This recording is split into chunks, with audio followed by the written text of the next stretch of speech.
6 a.m. in the Mile High City. Good morning, Denver, Colorado. You tuned into the Jeff and Bill Show on 710 KNUS. It is Friday, July 26th. Yeah, long week. Yes, everybody, time to celebrate Friday. We have made it. Oh, the end of the races today. Congratulations. Let's see. We didn't have a presidential candidate shot at this week. Bonuses for everything. I think we've now gone a week. When did he withdraw? Sunday? Sunday. So we still haven't gone a week without that drama. People, I talk to friends all the time. They're like, how's the new job? All this stuff. And then recently they've been like, so how are you doing with all of it? You know? I was over to a doctor's appointment at Balance Well Space yesterday, and the doc's asking me, so this is interesting time to be on the air. Yeah, I said, yeah, it is. I said, it's a cornucopia of bounty, but it's difficult because of topic choice. There's so many things to talk about. And as you, the rancher, and also all the farmers know, times of plenty is much better than times of fallow. So, absolutely. Yeah, this is a nice time of plenty. Wouldn't turn it down, but it leads to us getting to a Friday, July 26th. Yes. And taking a deep breath because hopefully we won't have any major world-changing news. I feel like this is a weird time to be alive because completely. You look at what they had. Let's go back 1860, 1865, for instance, right? You have to take weeks for news to get out. That's why they had Juneteenth, in fact, because not everybody knew that slavery was over. And not everybody wanted to share. Slaves. Some people didn't want to share the news either. If we tell them what's going to happen, let's shh. So we got to create a holiday 6 months from now so everybody knows. Yep. I wonder if this can just continue. Like here, you and me being little philosophy dudes can talk about this, but you get like, can mankind continue to get faster and faster to the point where, I mean, can you believe that we dealt with a presidential assassination attempt less than 2 weeks ago? Yeah. And it feels like the entire world's moved on. Yeah. It seems like everything has changed since then. And it's those big flag post moments are moving quicker and quicker. Right. And it seems like years ago, I mean, we can talk about, we're talking Benjamin Netanyahu's journey with to the U.S. yesterday with Joshua Sharf. Think about how long ago it seems like October 7th was. Right. Like that seems like ages ago. Right. That conflict started. So this cycle and how quickly it's going. So again, if you're tired this morning when you're listening to us, that's the society's fault. It's not you. It is not you and your lack of sleep and poor nutritional choices. No, not at all. It's not the extra 2 or 3 drinks you had last night. No, it has to do with our society. That's our determination this morning. It's not your fault. Well, I'm your co-host, Jevon, along with Billy Thorpe, bringing you the freshest insights and hottest takes from the right, left, center. Most of the time, it's pretty crazy, too. It's a beautiful day in the greatest country in history, and we're gearing up for a whole nother morning of engaging discussions, critical analysis, and most importantly, your calls and texts, because this is where Denver's voice is heard loud and clear. Phone lines are open, and I would love to get some calls on this, Billy. Yeah. In fact, I'm going to prioritize a group here. Ooh, cool. All right. Childless cat ladies. Ooh, if you are a childless cat lady, I'd like to hear from you, because in a second, we're going to play some audio that JD Vance had for you, and I'd like to get your response. In fact, mega superstar Jennifer Aniston even had some comments for JD Vance about this. Yeah, when Rachel gets involved, stuff gets real. We'll have to see here. Yeah. So phone lines will be open 303-696-1971. 303-696-1971. Text us on the 710 KNUS app. So grab your coffee, Denver, and let's dive into the issues that matter most to you right here, right now. Speaking of childless cat ladies, Blake Olson. Good morning, Blake. Hey, you pinned me. You know who I am. Now you know I've been in the closet all this time. I thought it was going to be a nice, calm Friday today. Then you hit me with that. And then this stuff in the news, 67 and cloudy in Denver, expecting a high of 91 today. Hopefully a lot of that smoke will clear today. The 7-10 5-day forecast coming up. Our top story. We called to say Michelle and I couldn't be prouder to endorse you and to do everything we can to get you through this election and into the Oval Office. The coup is complete. Yeah. The phony Obama's endorsing VP Kamala Harris in a cringe scripted cell call, a cheeseball video that'll fool the low information voter, and the installment plan is a wrap. Barry and Big Mike released a video this morning showing Harris walking, and so surprised that the Obamas called her. It's so sweet. Kamala. Hello. Hi. Hey there. Oh, hi. You're both together. Oh, it's good to hear. Oh, I can't have this phone call without saying to my girl Kamala, I am proud of you. This is going to be historic. We called to say Michelle and I couldn't be prouder to endorse you and to do everything we can to get you through this election and into the Oval Office. Oh, my goodness. Michelle, Brock, this means so much to me. I am looking forward to doing this with the two of you, Doug and I both, and getting out there, being on the road. But most of all, I just want to tell you the words you have spoken and the friendship that you have given over all these years mean more than I can express. So thank you both. It means so much. And we're going to have some fun with this too, aren't we? it just so happened she had two cameras around her while the phone call came in. I'm watching this thing and I'm going, you know what? Maybe that was scripted and canned and recorded, that Biden phone call the other night. Yeah, right. I mean, this thing is just gross, man. I had not heard that because it just came out 3 hours ago. Right. And way to be on top of it, by the way. Oh, Blake, dude, but I woke up and I ran to the bathroom after I saw this thing.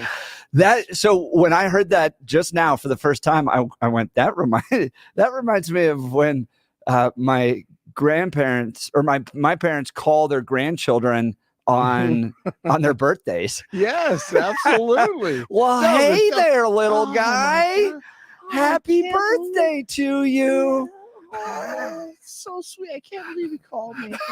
Unbelievable. I mean, dude, this is usually Fridays, in politics are kind of slow because they all check out and they go, they go home or Yeah. whatever. But to this morning, I mean, my goodness, the Like- Islamo Nazis, they have their girl, Jeff. Well, we got a great text message here from Iggy. Wow, Obama's sounding very folksy from his $20 million home. Right? I'm telling you. Oh my God, man. You cannot. These guys are so greasy. I mean, she stiff-armed one of our greatest allies last night, Israel and Bibi Netanyahu. She's all about that red and green flag and crushing free countries like Israel. We have been clear in multiple conversations and in every way that any major military operation in Rafah would be a huge mistake. Let me tell you something. I have studied the maps. I bet There's you have. nowhere for those folks to go. And we're looking at about 1.5 million people in Rafah who are there because they were told to go there, most of them. And so we've been very clear that it would be a mistake to move into Rafah with any type of military operation. A mistake, but would there be consequences if he does move forward? Well, we're going to take it one step at a time, but we've been very clear in terms of our perspective on whether or not that should happen. Are you ruling out that there would be consequences from the United States? I am ruling out nothing. Wow. I mean, this is so dangerous. It's basically day 2 of the new regime now. Biden is still president, but here's Kamala, and the media is disgusting. They all got the memo and then pushed it all day. She's not the border czar. President Biden sat in a room a few years ago, 3 years ago, with masks on and said, Kamala is now the border czar. Here's the state-run media. On her, she's been labeled incorrectly by some members of the right as the border czar. Republicans named her the border czar. Republicans have always exaggerated what her job was at the border. Republicans, again, have labeled her the border czar. But that's not exactly what President Biden asked her to do. Yes, She was it never is. put in charge of the border. That wasn't Yes, she actually her was. task. Not to secure it, Yes. but to address the underlying roots of migration. She was charged with leading the administration's efforts to She was the border czar. Don't forget it. We'll remind you Dude, every hour. it is it is amazing. I see there's a tweet. There's a language going around right now on conservative Twitter. It's like, you just don't hate the media enough. And I'm reminded when you hear that compilation, Blake, that was a great compilation of just how much they all get in line and then they just go to work to try to stop Donald Trump and get whatever chosen candidate comes out of the regime elected. Right. I mean, and I counted them this morning. I counted 210 separate people saying that. I mean, it 210 separate media and that's just, personalities and outlets. Just on Thursday, and that's just my count. It's probably 500. Wow. I mean, it is.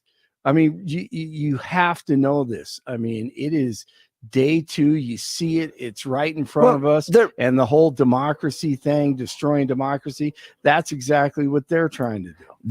The media is trying to make the argument that essentially because Kamala Harris didn't have a gun at the border, she wasn't tasked with protecting the border. Right. No, she was absolutely tasked with the fact that she was the vice president, the second in charge of the executive branch to try to figure out the illegal immigration issue. And she went to the border one time, and it was simply for a photo op.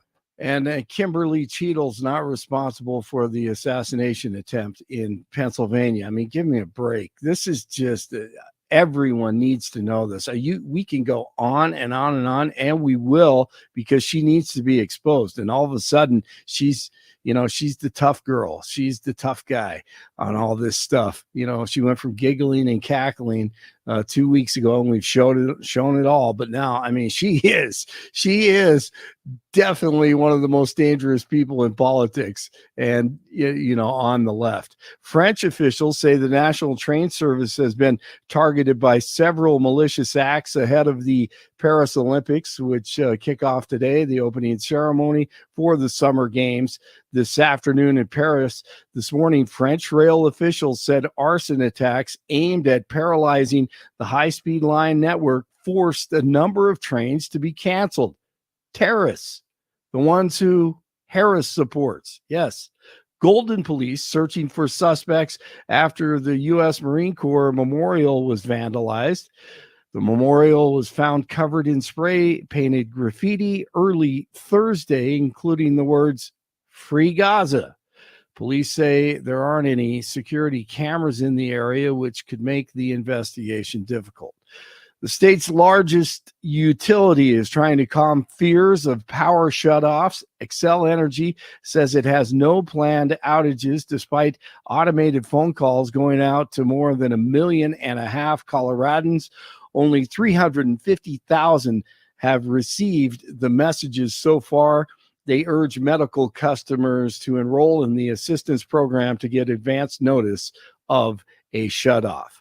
News brought to you by Lara Fireplace and Patio, Denver's premier source for everything fireplace, patio, and grills, locally owned and operated since 1954, online at larafireplacepatio.com. The Broncos making an adjustment to Cortland Sutton's contract. ESPN reporting that Denver is adding $1.5 million in incentives to his base salary this season. Training camp continues. Rockies start a 10-game road trip tonight in San Fran. It's 65 in Brighton, 64 in Lone Tree, and 67 in Denver. Jeff and Bill continue. TGIF. Blake Olson, News Talk 710 KNUS. Your 710 5-day forecast. It's going to be warm, partly cloudy. Temperature readings in the low to mid-90s today and tomorrow. For today and Saturday, the chances are good for afternoon and evening showers and thunderstorms. Lows at night 60s. Continued warm Sunday through Tuesday with only isolated thunderstorms. Weather sponsored by BranchPlanning.com. Secure your future retirement with a reliable income stream. Annuities can provide guaranteed payments, giving you peace of mind.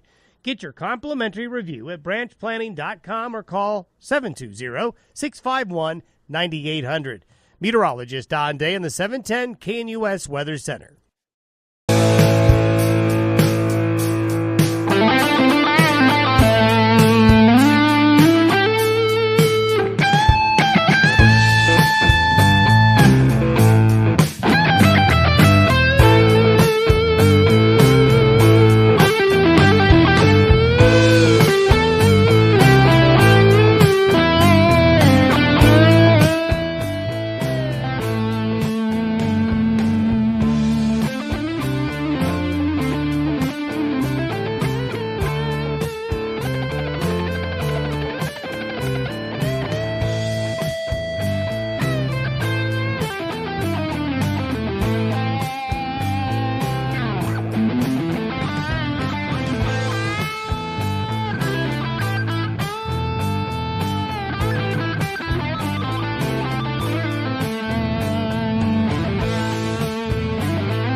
got a great show for you today. Absolutely show. 7 o'clock. Eli Bremmer is going to join us.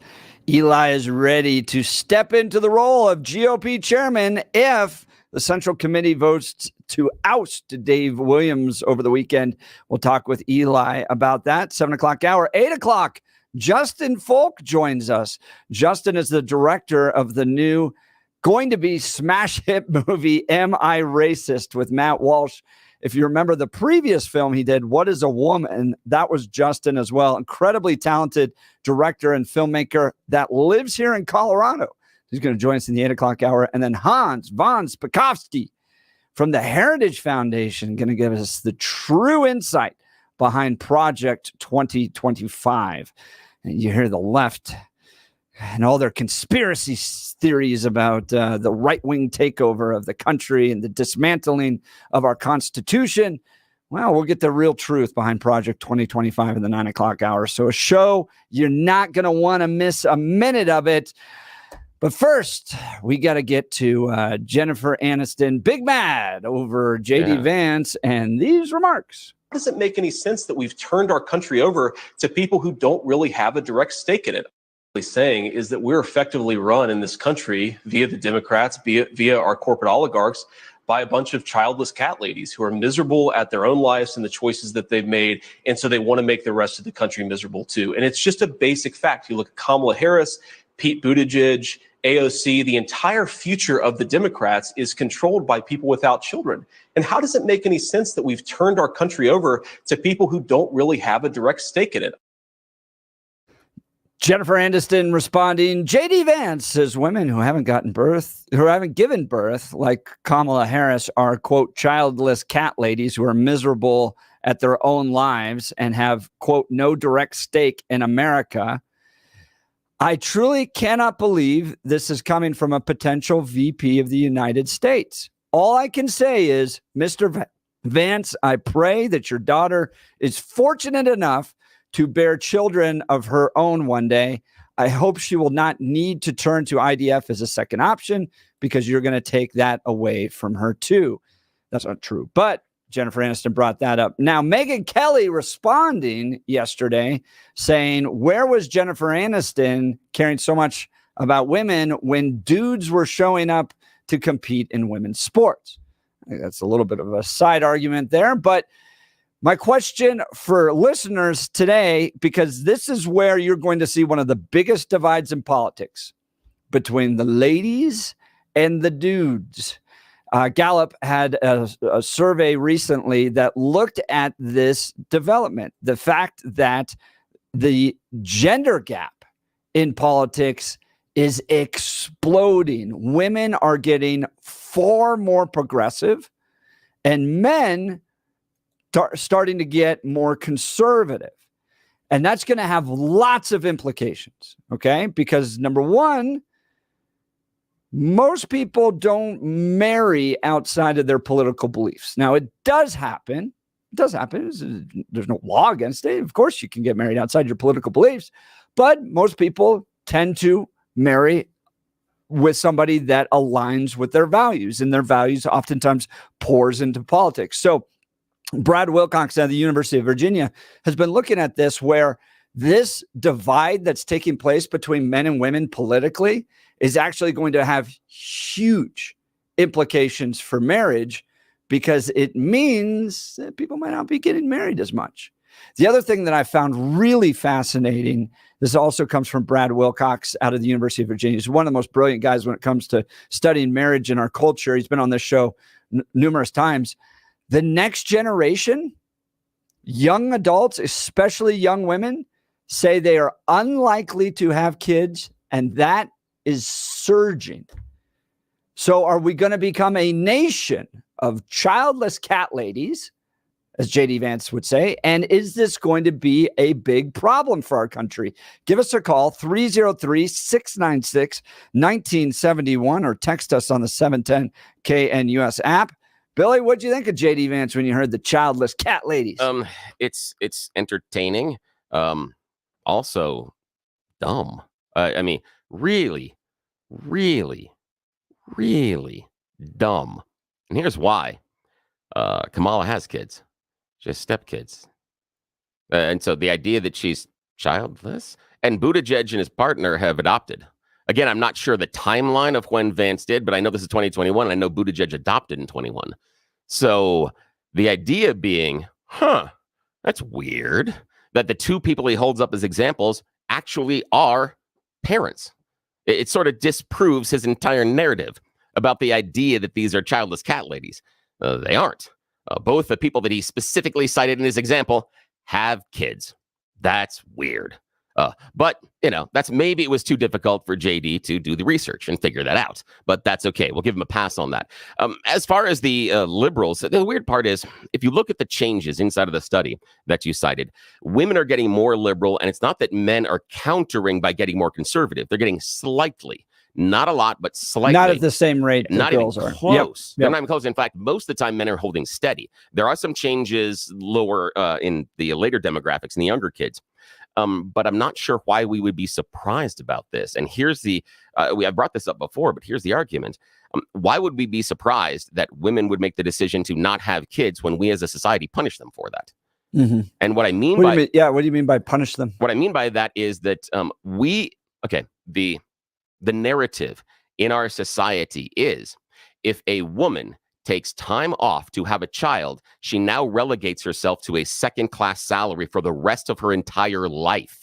Mm-hmm. That is the justification for paying women not as much as men, because women take 3 months out to go and have a baby. That's it. And because of that, they are forever behind everybody else. Mm-hmm. We've decided that. So why are we surprised that when we tell women, if you have a child, if you do the same job as a man, he will forever on get paid more than you. You need to be quiet and be happy about the child that you have. Oh, yeah, the child's also more expensive, going to take more time out of your life and be more difficult than a childless male. But deal with that. That's on you, ladies. Go right ahead. And now we're surprised that they're making the choice not to have the babies. This is what we've been advocating for. This is how we've set the society up. If we want to encourage the women to have the babies, maybe we put the structure in place. Maybe. It's just an idea. And what would that structure look like in your mind? It would look like equal pay. It would look like paying for neonatal care. It would look like paying for early child care development. It would pay for early health care for the child. There would be a lot of things that would be wrapped up in that, because one of the largest problems that women have right now, actually not women, just parents have, and whether you're single or you're married, doesn't matter, is childcare. Your child care can sometimes outstrip your rent, mortgage payment, anything else. Right. That's a problem. So why, if someone is dealing with the budget we have, we're already talking about housing and education costs, why would you make the decision that you have to crush your entire family budget just to have a child? Our society is saying, no, this is an enormous burden on you and the family. You have to take on this enormous responsibility. Good luck. Okay. This is the choice we're making. We as a society have decided not to support that. So we should not be surprised that they are not making this choice. Yeah, I see it a little differently. So I've had a few meals recently. It's been fascinating with older friends of ours. Yeah. Well, I say older because they're now our age, right? And we are old. Yeah, right. We can admit that. But I compare it to like 25. We had our first child around 25, 26 years old. Yeah, and I'm at 27, I think it is. Yeah. And they did not. So long ago. So they're in their 40s. Yeah. They can no longer easily get pregnant. Yep. And they are regretting where they are. And what I mean by regretting is they bought into, and this was them talking. Yeah. A cultural narrative that essentially said, run 1,000,000 miles an hour at your career. Yeah. Right. You're just out of college, go all in. Yep. And then they got into it and they spent, the next 15, 20 years of their lives diving deep into their career. Yeah. They're reaching their mid 40s. They can't easily have kids anymore. And they found out what I think a lot of us, I don't want to say all of us, but like jobs are fun, but they're not everything. That's and true. So they're kind of reaching a moment of going, man, I feel like I made some mistakes and I can't go back. I can't go back and have kids younger anymore, anything like that. So I wonder how much, especially looking at this poll of young adults, especially women, who said they are unlikely to have kids. Like they just don't want to have them. Yeah. If we're setting up the next generation for a really, really big problem, because Brad Wilcox will point out in his other studies that when you get into your 50s, 60s, 70s, you tend to have more money if you're married and have kids because you have joint assets and you've been building them for the last 30, 40 years together. And you seem to be happier. Yeah. Well, more of that is, and if you look at Brad's stuff, it's more the idea of coupling. It's more the assets are built when you have a foundation of marriage, regardless of children or not. And children, the weird part is when you talk about the idea that couples that have children have larger assets. Oh, I totally disagree. Children are expensive. Children are really expensive. I would have a lot more money if I didn't have all the kids. If I didn't have all the expenses that the kids have, have that over 2 decades of their lives for some of them, I would have a lot more money. A lot more money. You would, but his research points out that women don't. No, but again, because it's single. And that's it. It's a single earner. Women. Yeah, there's a single earner issue there. There's a single earner, and so it's different. But I would say that in many ways, a single man would also have fewer assets than a usual married couple. I just think it's a single person rather than a couple. I would love to see the information. The other part, though, is yes, the female would have fewer assets than even a single man, because as I go back to my original point, we don't pay the people the same. And we look at them as even a woman that is in the workplace that does not have kids still is burdened with lower pay because other women have kids. It is still the justification. I know a Fortune 15 company that still insists on paying their female employees less than their men. And the justification from up top, and it's not privately traded, not a public company. Yeah. This is a mutual fund company. And they justify it as, well, the women eventually are going to have to take care of the home. That's their justification from the top. They're a private company. They can do whatever they want. I'm not sitting here throwing rocks at them, but I'm telling them that in 2024, I don't think they can pay. I don't think they can actively have a policy that pays women less, though. Again, it's not a written policy. Yeah. But if you go through the strata and you look at how they're paid, it's exactly what they do. Exactly what happens. And that is just baked into the internal function of the company, and that's their company, not publicly traded. They can do what they want. They can decide that everybody comes in with the biggest clown wig on Friday gets a bonus. Doesn't matter. They can do what they want. Yeah. Billy, I think, and I want to give credit to your church, the Catholics. I think the Catholics, because we don't get credit for lots. We've done so many things. I think the Catholics get the marriage plan right. And when my wife and I were just getting into the DC world, we were around a lot of Catholics. I lovingly called them the Catholic Mafia. Yeah. It was major Catholics in Washington, DC. I know members that would go to mass every day.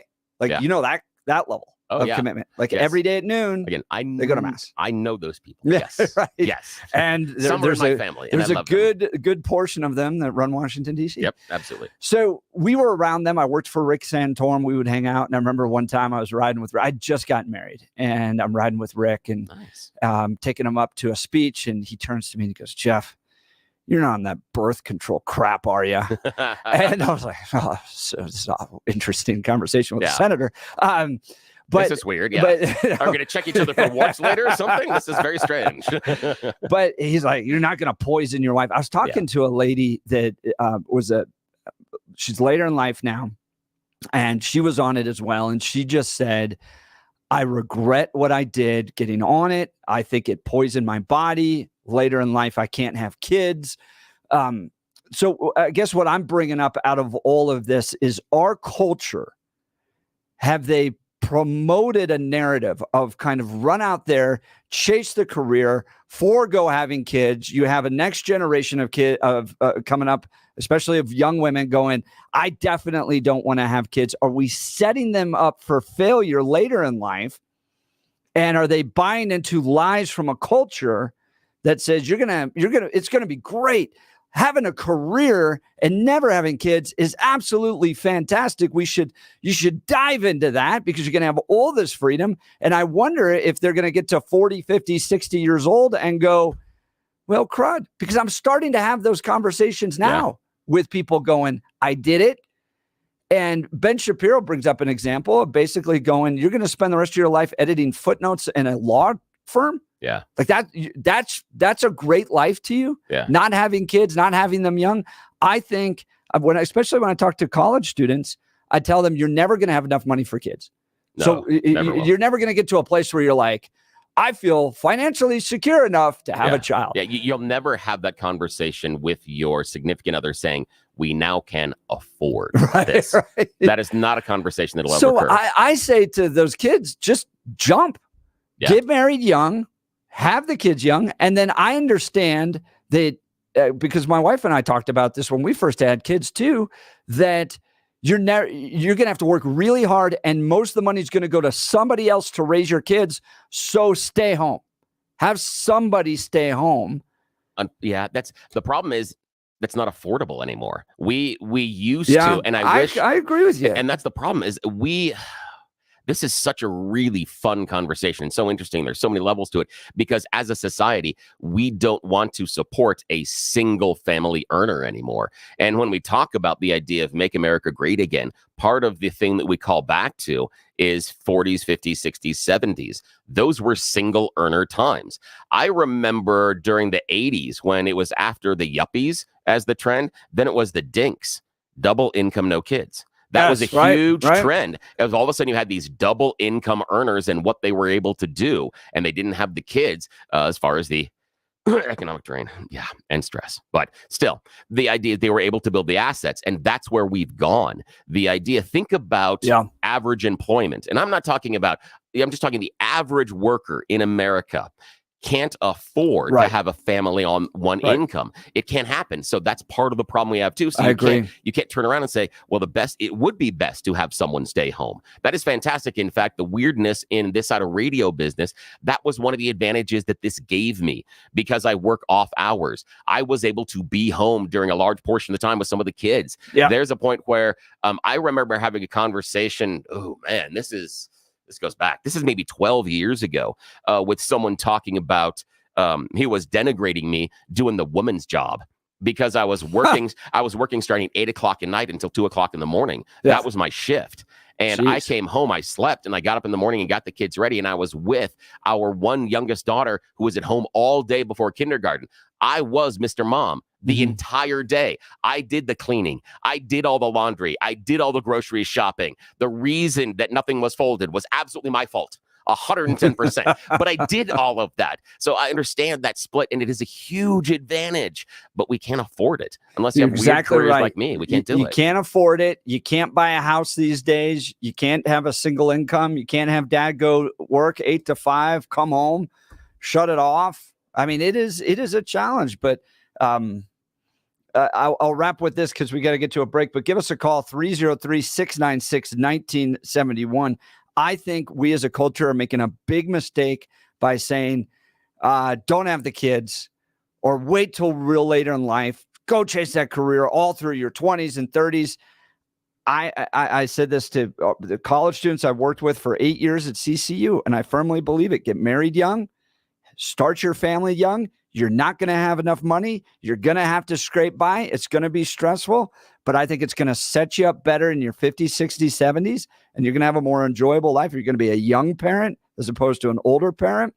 It requires a lot of faith up front, but I think that's better for our culture than what I'm seeing in this trend, which is a next generation saying, meh, I don't want to have kids at all. That's not good.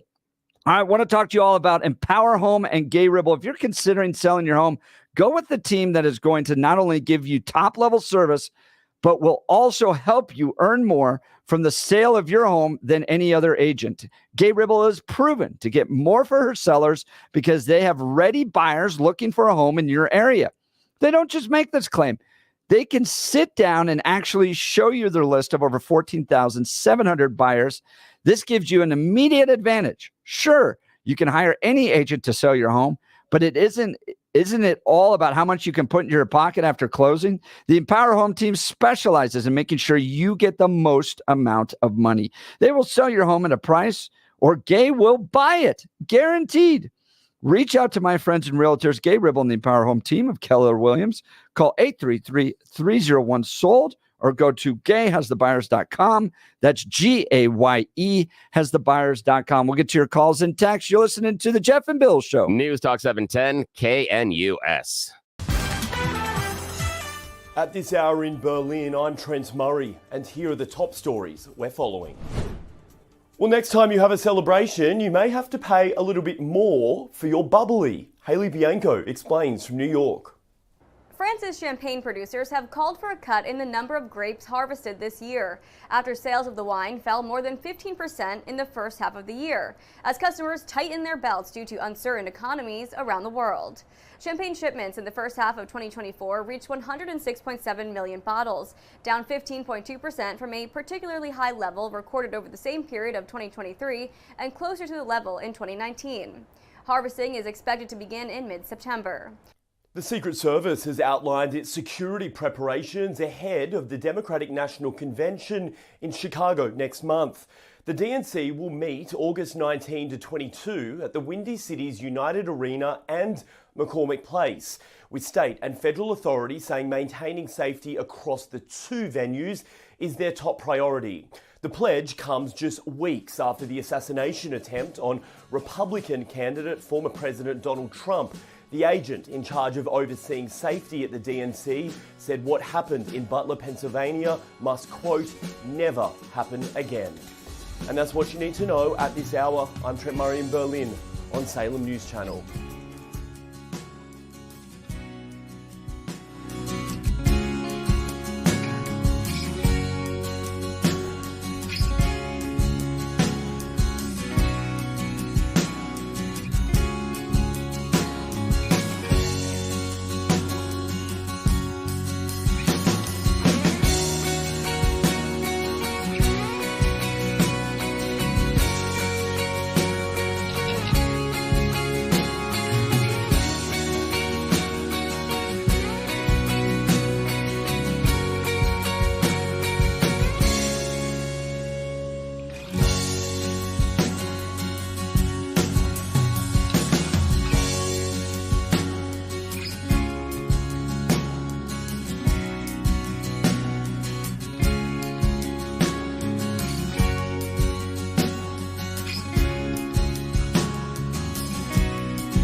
choice this morning, sir. Fluency equals discount, case of mistaken identity, or short-lived joy. Mistaken identity, Billy. Yes, this is a case of mistaken identity because, well, at least that's what Kevin David Scott is saying. He wants to overturn his drug trafficking possession because he said it was just a mistake. See, the problem is he lives in Alberta, and he showed up one night into this parking lot to meet his contact, the dude that was going to buy this giant brick of cocaine. Pulled up next to him. Guy next to him rolled down the window. He threw the brick inside. That's when the officer got out of the car next to him and started to arrest him. The officer was in the parking lot on a different drug stakeout. He was watching for a different drug dealer. Ding, ding, ding, yes. And the funniest thing is in the transcript, the officer's like, dude pulled up next to me. I rolled down the window, said, what's up? And he threw the brick of cocaine into the car and then asked for the paper. Yes, exactly. I wonder how many screaming, Hunter, Hunter. Yes. I wonder how many times cops it just falls right into their lap. Yeah. Because criminals are so stupid. It's funny that George Brockler, friend of the show, always said that his law enforcement friend said, you know, George, we don't catch the smart ones. It's not the ones we catch. It's the low-hanging fruit. Alrighty, now Jeff Hunt, final choice this morning. Fluency equals discount or short-lived joy? Fluency equals discount. Yeah, fluency equals discount. That is a question they're asking in Japan. Maybe before you want to go visit the land of the rising sun, you need to become completely fluent in Japanese. Otherwise, they're going to charge you more. There is a movement in Japanese restaurants right now for a tourist tax, although they're not calling it that. They're saying that dealing with non-Japanese speaking patrons is difficult, requires a translator. They don't know the cultures. They don't even know what the food is. Who knows the difference between sashimi and sushi? Nobody. That's the problem. So they're talking about raising prices for everybody. See, it's not a tourist tax. They're just saying they're going to raise the prices for everybody, then do that Disneyland thing and give discounts to the locals. Right. See how that works? Well, they're going to test you by fluency in Japanese. That's nowadays, I see people talking to their phone and then it translates directly. So you'll sit there with somebody and it just does that for you. Yeah, what a time to be alive. I know, but oh my gosh. So again, learn Japanese fluently before you go, or they're going to not mark you as a tourist and they're going to charge you more in the restaurants. We need a Tabor for those types of taxes. Yes, we do. Well, that is it. Unfortunately, that is all the time we have for You Choose the News. As always, Jeff and Blake are the winners of this silly little game show, and I'm just a giant loser. Back to you, sir. All right. Eli Bremmer joining us in the 7 o'clock hour. He's looking at this weekend's vote on whether or not Dave Williams will remain GOP chairman, and he's willing to step in and take on the new role. We'll talk to him about his plans. You're not going to want to miss it. This GOP civil war continues, and you're listening to the Jeff and Bill Show. News Talk 710 KNUS.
It is 7 a.m. in the Mile High City on a Friday, July 26th, and you've tuned into the Jeff and Bill Show on 710 KNUS. I'm your co-host, Jeff Hunt, along with Billy Thorpe, bringing you the freshest insights and hottest takes from the right, left, center, and sometimes pretty crazy. It's a beautiful day in the greatest country in history, and we're gearing up for a whole nother morning of engaging discussions, critical analysis, and most importantly, your calls and texts, because this is where Denver's voice is heard loud and clear. So grab another cup of coffee, Denver, and let's dive into the issues that matter most to you right here, right now. Coming up just after the news with Blake Olson, Eli Bremmer is going to join us. He's an American modern pentathlete and politician who is willing to step up and become the chairman of the Colorado Republican Party if Dave Williams is voted out over the weekend. So we're going to talk about all these issues, about the vote that's coming up, about the drama within the Colorado Republican Party, and more. You're not going to want to miss this conversation. Excuse me, yeah, Jeff. go ahead. I'm going to bring Blake Olson up here right now because I have to step away here because I'm going to have to tell our listeners, I'm going to go talk to your mom. Yeah. I'll be right back. My mom is here. That's Is right. your mom there? She's coming in. So my she's mom coming is in? a legend in the radio industry. She's she owned radio stations all throughout Texas and kind of pioneered the idea of moving stations into markets and stuff. So she wanted to come by and say hi, and most importantly, meet Bill. Absolutely. So my mom's here to see Bill. Air, right? Yeah, we'll put her on the air. I want to hear all about the stations, all about the radio stations. She met she did sales. She met my dad, who was a personality later in life. They owned a number of radio stations, and they were country music stations. So when I was growing up, I was hanging out with guys like Vince Gill, kidding. all that stuff. So it was fun. That's pretty cool. Yeah. I'm looking forward to hearing her voice. No doubt. Absolutely. Well, let's turn it over to the news, Blake Olson. All right. 68 and cloudy in Denver.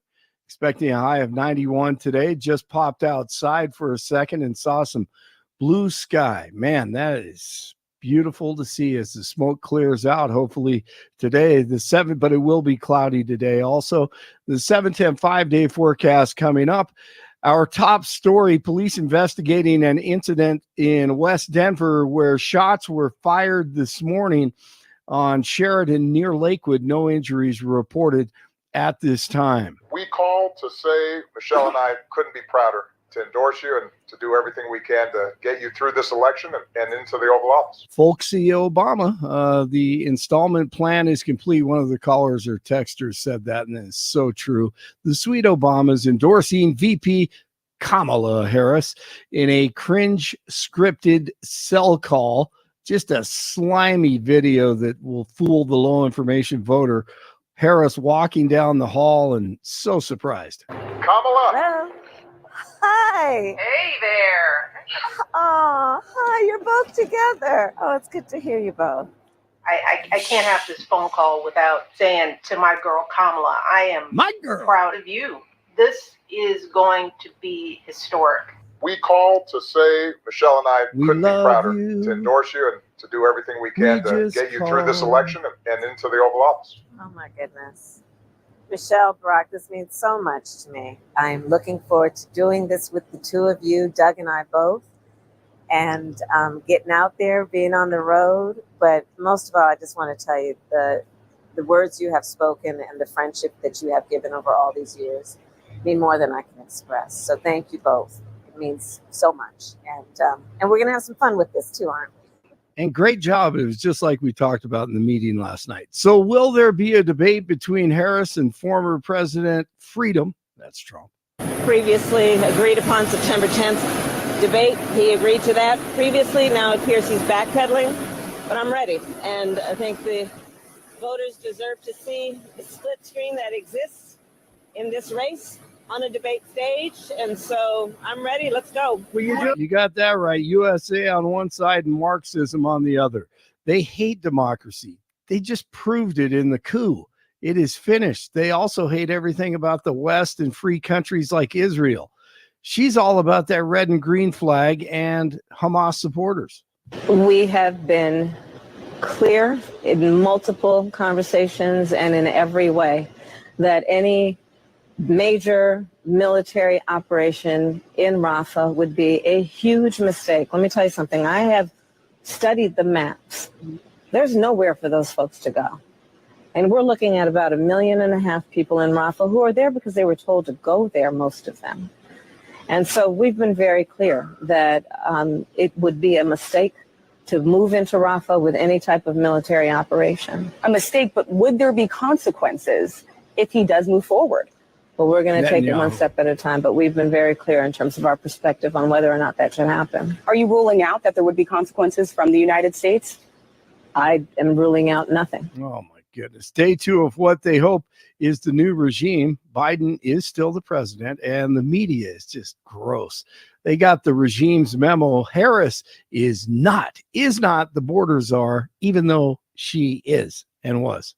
On her, she's been labeled incorrectly by some members of the right as the border czar. Republicans named her the border czar. Republicans have always exaggerated what her job was at the border. Republicans, again, have labeled her the border czar. But that's not exactly what President Biden asked her to do. Yes, she was never put in charge of the border. That wasn't actually her task, not to secure it, but to address the underlying roots of migration. She was charged with leading the administration's efforts to address the root causes of migration. The root causes of migration to the U.S. The root causes of immigration. We also want to point out that right now apprehension numbers continue to decrease in our country, especially over the last few months. And I just want to note that border crossings have been going down. And illegal border crossings are lower right now. Migrant crossings continue to drop. Border crossings are way down. Border crossings are down. Man, they're doing a great job. Great job, media. The opening ceremony for the Summer Games will be this afternoon in Paris. This morning, French rail officials said massive arson attacks aimed at paralyzing the high-speed line network forced a number of trains to be canceled. Terrorists at it again. That's what they do. They terrorize. Golden police searching for suspects after the U.S. Marine Corps memorial was vandalized. The memorial was found covered in spray-painted graffiti early Thursday, including the words "Free Gaza." Police say there aren't any security cameras in the area, which could make the investigation difficult. On. Right? It's Union Station. There's not security cameras. None? Really? Evidently, I don't know. And because I used to park there. Golden. Yeah. Oh, this was golden. I missed that. Okay. No, that's all right. But it's same deal. But I mean, it's look. There are these Hamas supporters running around in every city. They're going to do it to every monument, every statue. It's only August, and the craziness is just about to heat up, especially in Chicago. Several police departments will set up DUI checkpoints throughout the Denver metro this weekend. Officers will be looking for people driving under the influence of alcohol, marijuana, and other drugs. A total of 218 people died in DUI-related crashes in Colorado last year. One person is dead and a suspect in custody following a late Thursday afternoon shooting in Westminster. Police arrived at a home along West 81st following a reported shooting, and officers found a man suffering from a gunshot wound inside. He was taken to a hospital and later pronounced dead. Police arrested 21-year-old Fernando Gomez Cordero, and he faces a manslaughter charge. All right, the Broncos making an adjustment to the Cortland Sutton contract. ESPN reporting that Denver is adding $1.5 million in incentives to his base salary this season. Training camp continues. Rockies start a 10-game road trip tonight in San Fran. 67 in Northglenn, 65 in Littleton, 68 in Denver. Jeff and Billy continue TGIF. Blake Olson, News Talk 710 KNUS. Your 710 5-day forecast. It's going to be warm, partly cloudy. Temperature readings in the low to mid-90s today and tomorrow. For today and Saturday, the chances are good for afternoon and evening showers and thunderstorms. Lows at night 60s.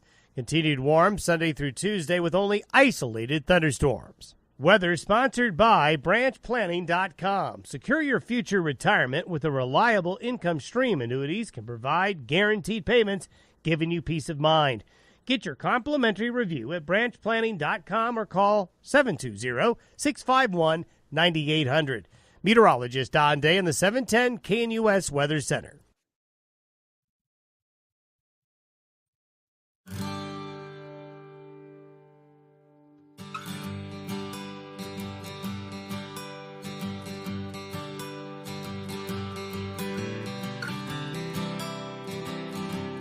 All right, this is a big weekend for the Colorado Republican Party. The drama continues. There's a vote, some say there isn't a vote. It's all up in the air. The RNC is probably going to have to step in to work this out. But basically what's happening is there's a group of members of the Central Committee of the Republican Party that are going to try to force Dave Williams to resign as the chairman of the GOP. They're going to try to hold a meeting. They think they have the votes. They think they have the votes to not only hold the meeting, but to be able to force Dave Williams' resignation. Dave's camp, and we had Ted Harvey on earlier this week to talk about it, says, no, this is an illegal meeting. You don't have the votes. You haven't followed it the right way, and I'm going to survive this. So that's all going to happen this Saturday and Sunday. But in the meantime, one of the questions... Go ahead, bud. Okay, I have to interrupt this for a second because I'm a little disappointed that they're going to be doing this through a meeting because, again, there's so many better ways we can do this. You want to charge the fields of Falkirk? No, what I'm going to do is this. Two ideas. This is just off my stupid top of the head. I'm an idiot. And so, one, it's a Survivor type of episode where we put them out in the wilderness of Colorado. And every couple of days we check in and then we have to vote somebody off. I think that's a good idea. I like that idea. But better, I think we should lean into fear factor. And we should have them do things. I think it should be things like, okay, which of these candidates can spend the longest amount of time at Drag Queen Storybook Hour at the public library? And then you have to go out and do some migrant outreach. And then you have to, I think, some challenges, some interesting things. You have to date a childless cat lady. Exactly. Exactly. And then the final one is going to be their essay on why Kamala Harris needs to be president. Again, fear factor. I'm making them uncomfortable. I think so. Probably not the best thing, but I would watch that show. I would watch that. Dave, exactly. Dave Williams. Why would you vote for Kamala Harris? I know. So one of the questions I've always posed to these folks that want to challenge Dave Williams is, okay, who's next? Because it's always felt to me like a half-baked idea. Right, we've got to get rid of Dave Williams. Okay. And, I don't have a dog in this fight. I don't like the drama. I've worked for the state party where I remember watching my boss at the time constantly deal with people go, he's not conservative. That's not conservative. We're going to need to get him out. And I'm like, just let the dude do his job. And if you don't like the results in November, you can get him out of there. Yeah. So I just don't like the drama aspect of it. But because I think we should be focused on taking out the left. In a nonviolent way. I have to qualify it these days. That's silly that we have to. Yeah. So I've raised the idea that who are they going to be replaced? Who's Dave Williams going to be replaced with? Well, there's a number of folks that have kind of risen up. I got a text from Steve Peck yesterday saying I'm going to go in. Really? Remember we had Steve on the show. So Steve Peck, Douglas County's willing to go in. But one of the bigger names is Eli Bremmer. He was a American modern pentathlete who competed in the Olympics for the United States in 2008 in Beijing. He's out of Colorado Springs, and he's going to join us on the Jeff and Bill show. Eli, thanks so much for being on the program. Yeah, good morning. And how good are you at building a campfire? Well, you know what? I actually would rather take the Donald Trump approach and do a golf game. So I'm a golfer, and so I'd like to see Donald Trump take on Joe Biden. I mean, unfortunately, that's not going to happen. So maybe it'll be Donald Trump and Kamala Harris. So, if it is Joe Biden right now, unfortunately, it'd probably have to be mini golf. It's about all I can handle. That's about it. I'm not even sure he can handle that. To be it's totally come on, Joe. Do you see the clown's mouth, Joe? Right in there, right over there in the clown's mouth. Yeah, I mean, unless he's got Jill or Barack Obama leading him around, I think it's pretty. That doesn't end well for him. Yeah, either, and they do sell ice cream at the mini golf. That's not good. He's distracted. It's not good at all. He is like the grandpa that just sits over on the park bench. All right, so Eli, let's dive into this. There's a lot of drama happening in the Republican Party. I'll start with this question: why does Dave Williams need to go? Well, it all comes down to, you guys were talking about, we need to be focused on beating the Democrats and the liberals in November.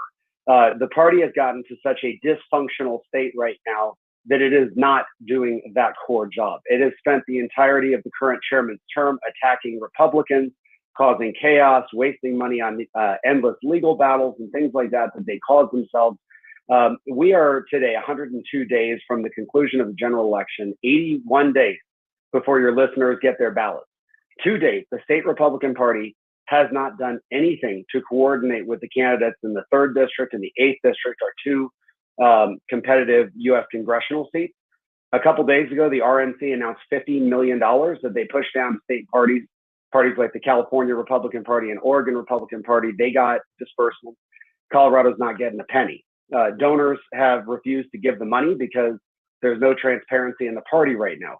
So at the end of the day, this comes down to, we have got to get back control of the party. It is the only legal enterprise that can help coordinate with our general election candidates. The state party has decided they're not going to do that. They're taking a pass. They endorsed a whole bunch of candidates in the primary that didn't win. And now they're sitting on their hands. I'm talking to campaign after campaign that's saying it has been almost 5 weeks since the primary election and not a thing is being done for the general election. So the goal of this is get back to a point where the party organization is working with the general election candidates. We have a team ready to go that's ready to start hitting the ground running, get donations back in the door, and start working, particularly the 2 congressional seats that are really up in the air. And then also we've got a number of competitive state house and state senate seats, all the way down to county commissioner races, sheriff's races, things like that. Now, Dave Williams was duly elected. It was a fair process. Eli, are you contributing to the division by seeking this vote and being a part of an effort to get rid of Dave Williams? Not at all. We're bringing a solution. I put a team together of 5 former county party chairs.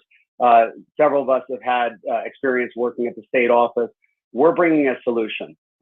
Saying that we're contributing to this would be like accusing Israel of contributing to what's going on with Palestine. You've got a group that's running the party right now who has explicitly stated that they have no interest in helping. The current vice chairman, Hope Sheppelman, who hopefully will be removed tomorrow, literally posted Adam Frisch campaign videos, who is the Democrat nominee in CD3. She denounced the Republican nominee, and she was posting campaign ads of the Democrat saying he is better than the Republican. That's what's contributing to the chaos. We've got to end that. Jeff Hurt, I was about to say Jeff Hunt's our nominee. Sorry, Jeff Hurt's our nominee down in that district. And he needs all the help he can get from the Republican Party. So unity, it's sort of like saying, well, unity would be conforming to the Democrats at the national level. If we would just all agree that Kamala Harris is the right gal, then we would have unity. But the Republican Party in Colorado right now is that dysfunctional that you literally have party officers promoting the campaign material of the Democrats against our own Republican candidate. Eli Bremmer joining Jeff and Bill live. You scared me there for a second, Eli. I thought I was losing my partner. Thank you for clearing that up. I want to push. I want to push a little bit on the narrative that the change needs to be made now, and all I'm going to do is do it through the filter of Joe Biden. Now, we can agree Joe Biden not the best choice to be running America, but the voters chose Biden. The voters chose Williams. Why make the change now? Why not give the voters exactly what they want? Well, you have to remember, this went through a very, very small closed party process that was participated in by about 400 people. State party chairs and county party chairs are not elected on the Republican primary ballot as they are in most states. So we have a different process here. We have a time right now where we have such a dysfunctional party. I guess I kick it back to you and say, would you rather leave people in office who are actively supporting the Democrats and who are refusing to help our nominees, or should we change that and put people in who are helping our nominees? Yeah, Eli, I like that idea. Here's the thing, Eli, I'm going to interrupt you there for a second, and I get that premise.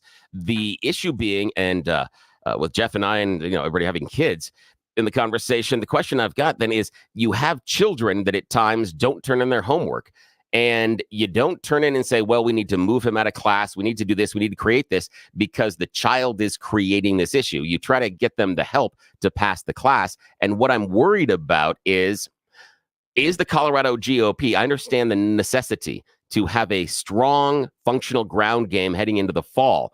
But what I'm worried about is that the party process said, this is the choice. This is what we need. I remember all the consternation with KBB and how we needed a very, quote, and I'm using air quotes, true conservative running the party. They got that. And now I feel like parents coming into class saying, we know we put the kid into this class, but he's failing this class. I now need to make all of these changes for my child rather than putting the onus on the child and the decision-making process. I kind of feel that there's part of me, I hate to be so blunt about it, but I'm kind of like, y'all made your bed.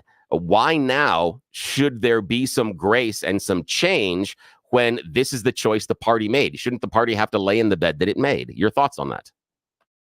Well, they are laying in the bed that it made, and I think your analogy of children is great. We have children running the party right now. It's time for the adults to come back in. And at the end of the day, this has consequences. The party politics are largely done by a group of political insiders. They move their money around. There's a lot of consultants involved. It's a dirty, icky game. Here's who should not be punished: your listeners who want Republicans to control the United States House. And that is what is happening right now. I think it is patently unfair that your listeners who want to see Jeff Hurd and they want to see Gabe Evans win their elections, because I think Donald Trump is going to wipe the floor with Kamala Harris. I think we're going to win back the United States Senate. This election is going to largely hinge on the U.S. House. I want to make sure that when President Trump comes back to office and we take control of the Senate, we also control the House. And in Colorado, we have two competitive House seats. So I, for one, am not going to sit back on my hands and say, hey, you know what? We gave it the old college try. You know, we have an excuse because the party kind of screwed up and, you know, they hate our candidates. So we're just going to hand those two seats to the Democrats, and it might cost us a majority. And, you know, they're going to block President Trump. But you know what? It was just an inconvenient time. In my book, there is no inconvenient time to do the right thing. Now's the time. We've got to take action because this is too important. Yeah, I like the idea that you say the line of attack is that the disservice is being done to the average conservative voter, that they are going to end up losing out on their potential voice because of the dysfunction. And you don't have to wait for it to be a convenient time. That's smart, intelligent. That's a good line of attack. Talking with Eli Bremmer, or go ahead, Eli. I was going to say, and the rules allow for the removal of the chair at any time. This is following the party processes. So the reason I decided to get involved and present a solution, and I presented a solution, I said, we have to get the party back on track. We have to open up the doors for resources to come in to help our candidates, because again, Colorado's at this point not going to be a competed presidential state. President Trump has made no effort to make this a state. They've got a strategy. We respect that strategy. We literally could hinge the control of the U.S. House on this state and getting things back up and running so we help those campaigns. And I've talked to both the campaigns. I'm not just shooting from the hip. They need the help, and we need to do everything we can to help them. Eli Bremmer was an Olympian at one point, and now he is looking to challenge for Dave Williams' seat as chairman of the Colorado Republican Party based upon a vote that's going to take place this weekend. Eli, let's talk about your background. Let's talk about why you're the best guy to pull together these factions in the Republican Party and get us winning again. Eli? Well, I came out of the Air Force Academy. I grew up in Colorado, went to the Air Force Academy. So my background is sports and military. I also run some pretty successful businesses, and I raise a lot of capital. In the process of that, all the success I've ever had has come because of having a great team. There is no I, it's all about a team. We will be successful because we have organized sort of an all-star team of folks who are ready to hit the ground running on day one. This is not about me. It's not about anybody else. This is 100% about our candidates. We have a team that's ready to step in and start. This is kind of like a triage situation. The state party has gone completely non-functional. And I have a background in coming in and making rapid change and getting rapid results. I've made a pledge. I would not work past this election. I don't want to run for re-election. I want to come in, fix this, help get Jeff Hurd and Gabe Evans elected. And I have formed a team around me that literally we could walk into the office on day one, turn the spigot back on to our candidates. I've done prolific amounts of fundraising and political and private capital. So I know a lot of the donors and they trust me. So if I walk into the office on day one, the faucet turns back on and our candidates get the support they need, and your listeners have the best chance in conservative representation this November. Eli, I want to ask you a few questions about that. First, the donors. Have you had conversations with the donor class? Are they ready to get behind you and start to put money back into the Republican Party? And the reason I raise this, and this is important for particularly the grassroots to understand. A lot of times you'll get grassroots to go, I don't like the donor class, all that stuff. Look, you win campaigns with dollars in the bank. They're important at the table. Have you spoken to the donors, and are they ready to get behind you? Yes, and there's two groups that we need to work with, actually three, to garner the resources. One are the donors inside the state. They're sitting on their hands. I ran for U.S. Senate a few years ago. Many of them were large donors to my campaign. I've got good relationships with them. That's an easy call. The second is the RNC, who I mentioned earlier. They sent $50 million out, not a penny to our party. We need to restore the relationship with them because that's the way national donations come in, particularly to competitive races. The third is the National Republican Congressional Committee, NRCC. That's where the dollars flow into the competitive U.S. House races. Right now, they've cut us off as well. The vice chair of the NRCC is an Air Force Academy classmate of mine, Congressman August Pfluger. We talk all the time. He stays in my house when he's in town. That's a relationship I will fix on day one, set up the financial protocols in place. So it's an all of the above action. We're going to open up the state's independent expenditure committee again. I'm going to appoint Don Itterberg, former vice chair of the state party and special advisor to the party, to head that effort, which means we can bring in unlimited dollars on day one. So if people want to give $250,000 to $500,000, that can go into a separate account, all legally done, and it can be turned around within probably 1 to 2 days to support our candidates. So we're walking in with a plan. This is not pie in the sky. We have the right personnel and a plan to execute. Eli, why not continue on? I was a little struck by the idea you only want to do this for 5-6 months through the end of the election. If you can build a good team, if the state party is winning, wouldn't it be best for you to continue? Look, I'm a private businessman. I've got a business run right now down in Florence, Colorado. It should create a lot of jobs down there. I have other things I'm doing in my life.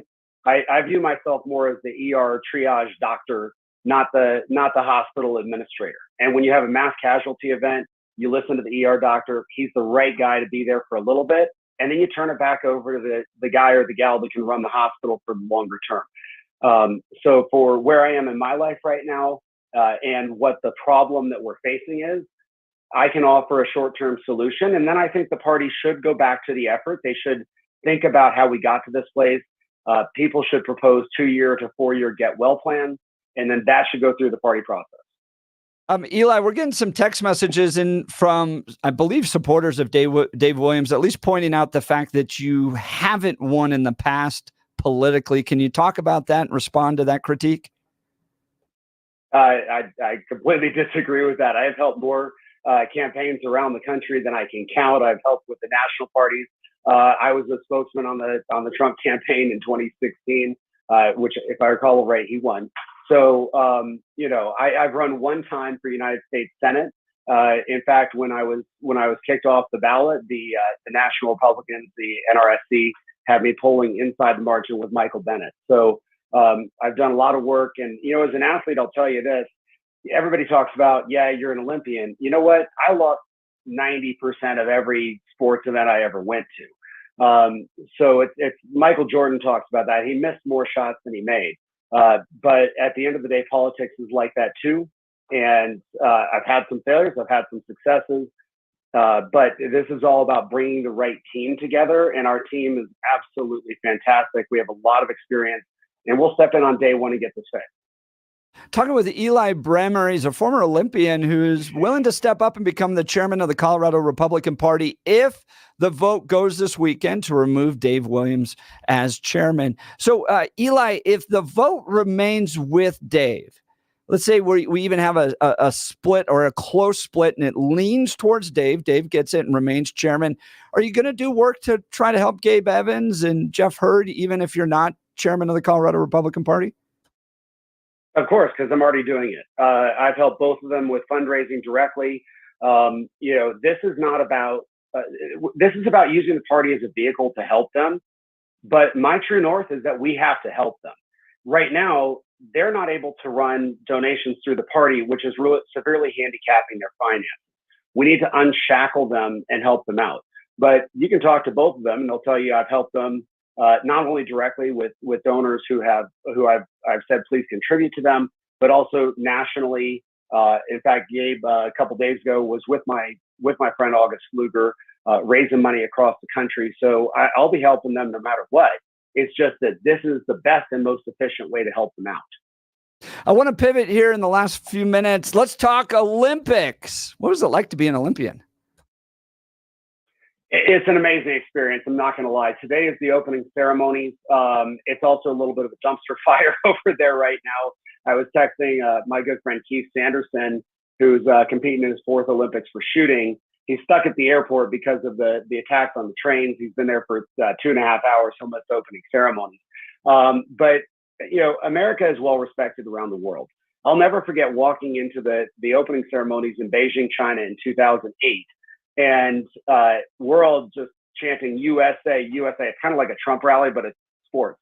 And we walked out of the tunnel, and 90,000 people in communist China come to their feet, screaming and yelling adoration toward Team USA. It is one of the most incredible feelings out there. And, there are some athletes who I know say they're not proud to be Americans. Well, let me tell you something. I have always been proud to be an American, but that was the proudest moment of my life, was walking into opening ceremonies with the best athletes in the United States to go take on the world and have everybody stand up and yell Team USA. So it is really something that is hard to describe.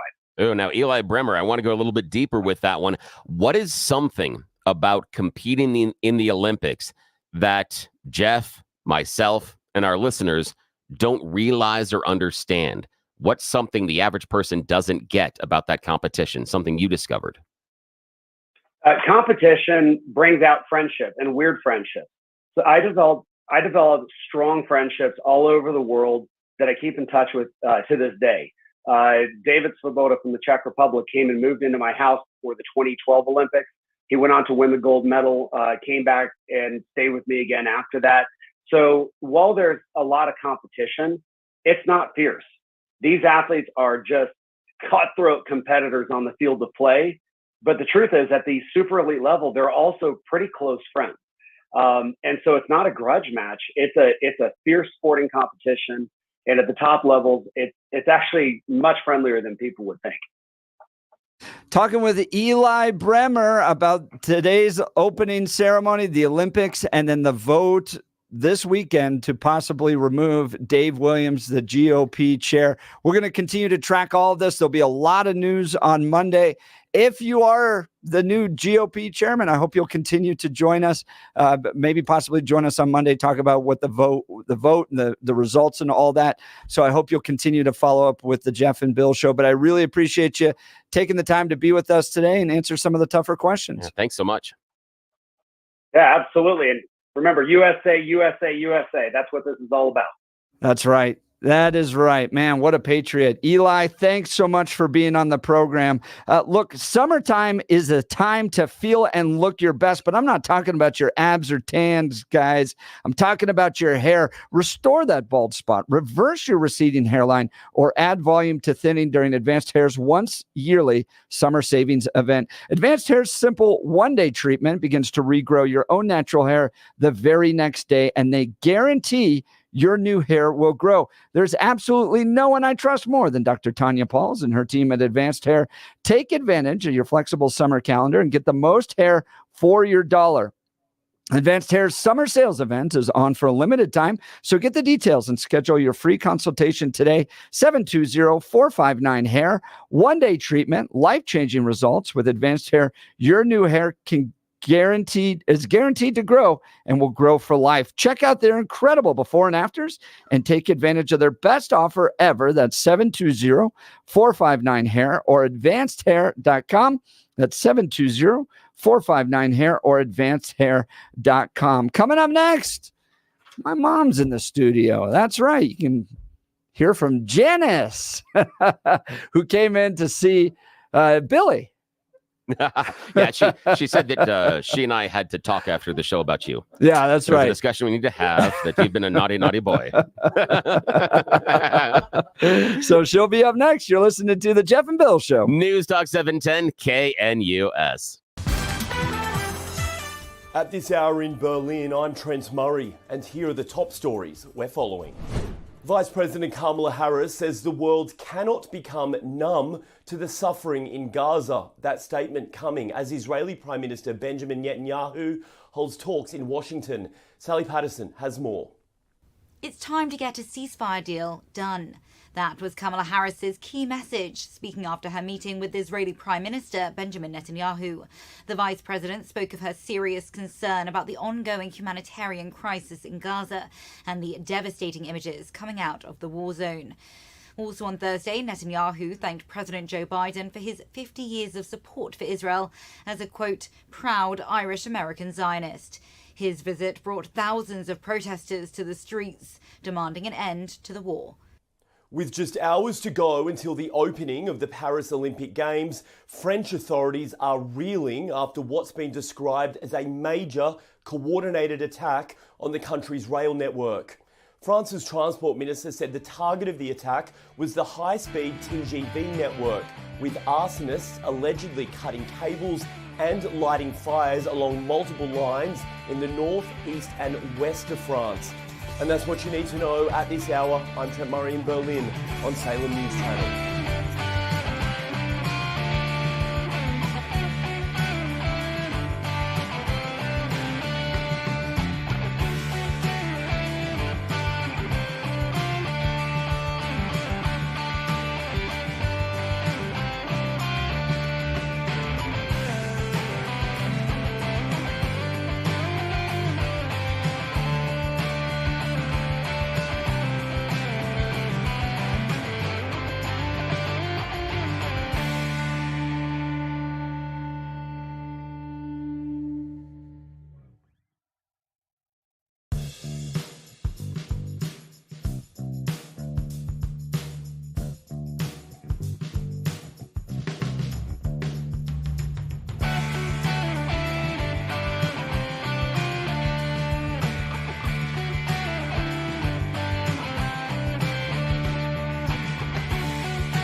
This is the best song to play on a Friday, Billy. It is. I didn't even plan it. This just popped up in the system. This is awesome. We got to let this run.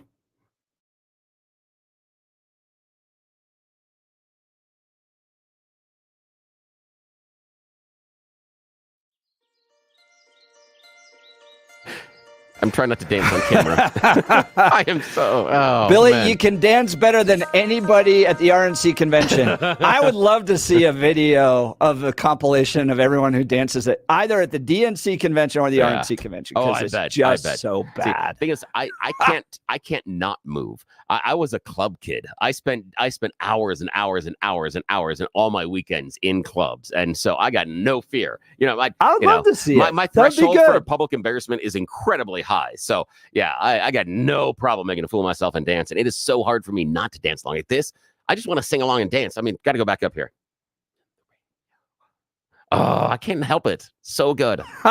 Sorry, I embarrassed myself. Welcome back to the Jeff and Bill show. We just wrapped up an interview with Eli Bremmer, which was interesting and compelling because he gets to the point I've been making for a long time, that the effort to get Dave Williams out was like this kind of half-baked.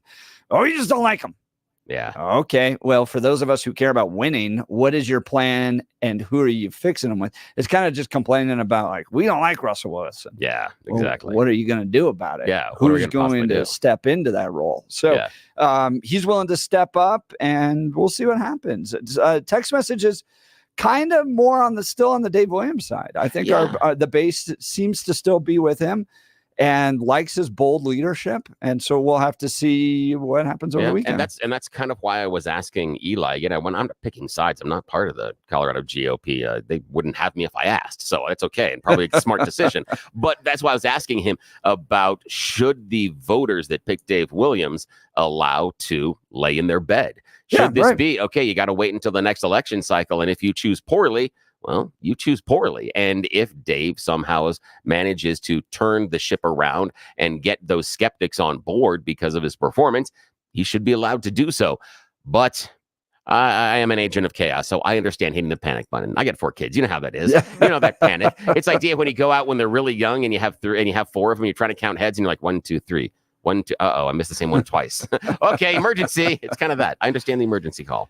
So joining us in studio, because she was swinging by to meet Billy and help me with some family stuff today, is my mom, who is the queen of Colorado radio and probably Texas radio as well.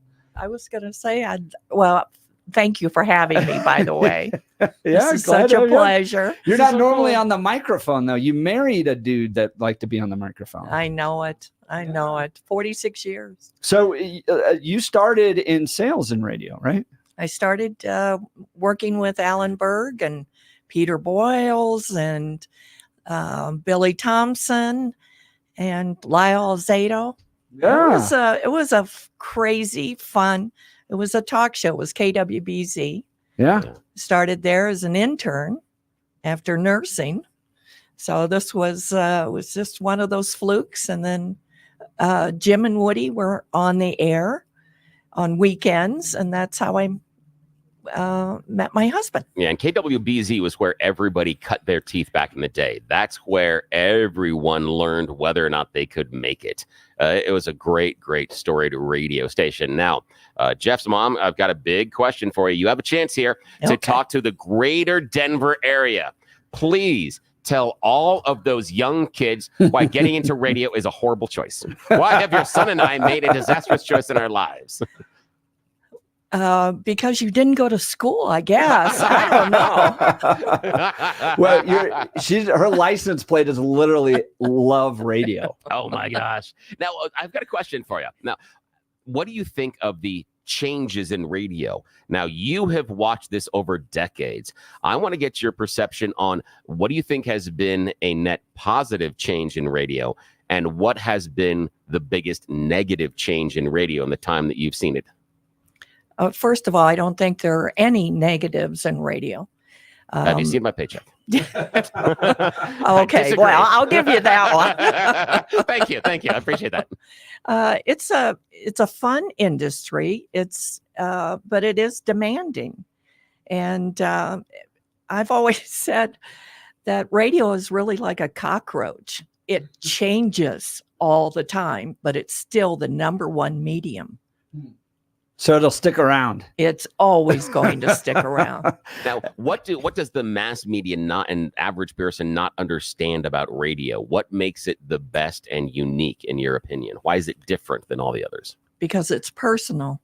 It's you build those relationships with the on-air talent, and they become a friend. You're in the car by yourself. You're listening to the radio. You're listening to the DJ. And you have a relationship with them, and it's fun. I think that's a great description of how people feel, especially about Peter Boyles. Oh, absolutely. It's literally like a lifelong friendship that people have had with Pete.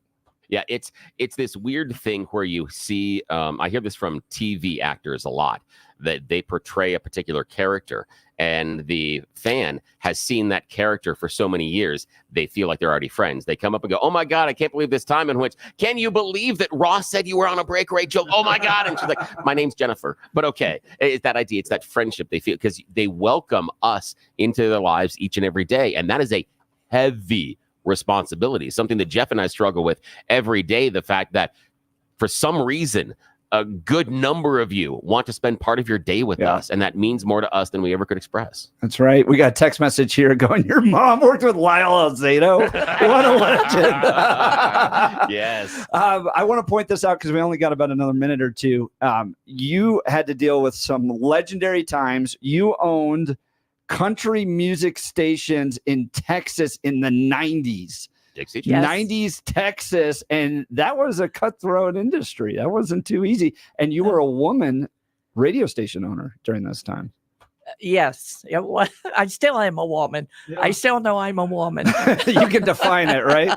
Speaking of our next guest. It's a nice setup. But the fact it is a cutthroat industry, and being a woman, it was tough. They didn't always take me seriously.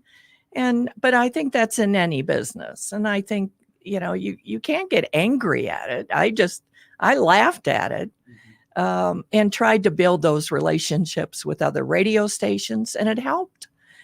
We were able to, then I started building radio signals. And so I was able to move radio stations, and it changed the landscaping of the radio business, but don't tell anyone. Well, and you, I think to this date, still have built the largest tower in Colorado, right? The only 2,000-foot tower, communication tower in Denver, yes. Wow. In Colorado. And you had to do a lot of work to get that together, but that's still out there, and it helps the police and firefighters of Adams County be able to communicate better. Well, they actually, half their 911 coverage, they didn't have it. And so with that tower, we were able to connect 911 with all the counties. Before, if Arapahoe was going into Adams, they had to call Adams County. So it really was beneficial to the entire community of Colorado. We, as kids, we always had fun because we would get little recordings. She would go to these radio promos, right? Oh, yeah. And my brother, I'm going to tell a little funny story about Spencer, was a little challenging to wake up in the morning. So my mom had from Alabama, the band, Spencer, time to wake up, Spencer. Oh my gosh. On a recording. So we would, great. And I got to grow up hanging out with people like Vince Gill and Brooks and Dunn and all these folks. So it was the 90s country, man. I always loved it. And I got to be a part of that growing up because of my mom and dad. So, Mom, thanks for coming by the station. I appreciate it. It's been fun. Thank you. You're always welcome. And you can see where the radio blood comes from. Oh, yes, absolutely. It's so nice to meet your mom. This is great. This is so cool. Well, by the way. Oh, go ahead. Say it again. Sorry. You have a great show, by the way. She's our biggest fan. Oh, that is so nice. Yep. Maybe we can get her to sell some of the advertisements. I'm always we thinking. Talk about that. Oh, good. Because she did sales. She said, how are your sales numbers, Jeff? How are your sales? You're my man. You got to bring in that dollar. I love her even more. Oh, this is great. Look, if you're considering selling your home, go with a team that is going to not only give you top level service, but also help you earn more from the sale of your home than any other agent. Gay Ribble is proven to get more of her sellers because they have ready buyers looking for a home in your area. They don't just make this claim, but they can sit down and actually show you a list of over 14,700 buyers. This gives you an immediate advantage. Sure, you can hire any agent to sell your home, but isn't it all about how much you put in your pocket after closing? Empower Home Team specializes in making sure you make the most amount of money. They will sell your home at your price, or Gay will buy it. Guaranteed. Reach out to my friends and realtors, Gay Ribble and the Empower Home Team of Keller Williams. Call 833-301-SOLD or go to gayhasthebuyers.com. That's 833-301-SOLD or gayhasthebuyers.com. That's GAYE hasthebuyers.com. Coming up in the 8 o'clock hour, Justin Falk, the director of the new smash hit film, Am I a Racist? This is the follow-up to What is a Woman, will be joining us. You're listening to The Jeff and Bill Show. News Talk 710, KNUS.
All right, in the 8 o'clock hour, Justin Folk's going to join us. He's the director of that smash hit, What is a Woman? He's got a new film coming out, Am I a Racist?, where Matt Walsh goes undercover with the DEI operation. We'll play the trailer and hang out with Justin. You're listening to the Jeff and Bill Show. News Talk 710, KNUS.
Mark walked in and said, "Did you forget your lunch?"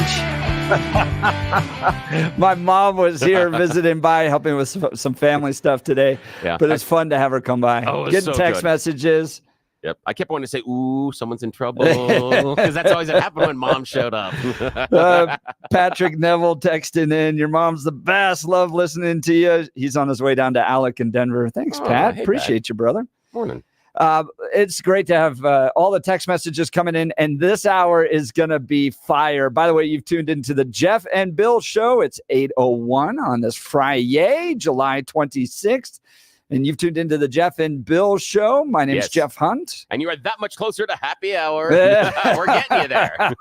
One step at a time. If you're a Politico like all of us, my goodness, isn't it nice to have a Friday without some massive news-breaking, history-making headline happening? But we're still got a lot of news to cover. In just a minute, we're going to hear from Justin Folk. He's the director of the new film coming out, Am I a Racist? He was the director of that smash hit film, What is a Woman? I think he is one of the most creative, funny guys in the entire world, let alone the conservative movement. And he is a gift to our values and principles and what he's been able to do. So you're not going to want to miss this conversation. We're going to play the trailer. If you haven't heard it, Matt Walsh, you all know Matt Walsh. He was in What is a Woman? He's brilliant in these kind of deadpan comedies.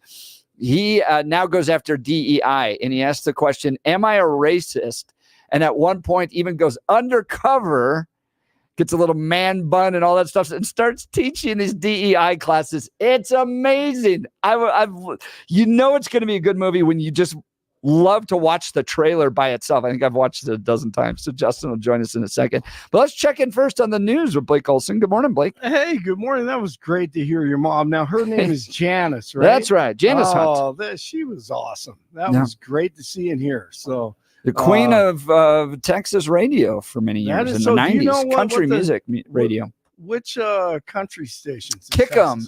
Kickham was the big one out of Denton, just north of Dallas. Yep, so KIKM. And then they own some out in Longview, Texas as well. Oh, yeah. Longview. Well, I used to work in that market. So, home of the Lobos. Longview Lobos. That's right.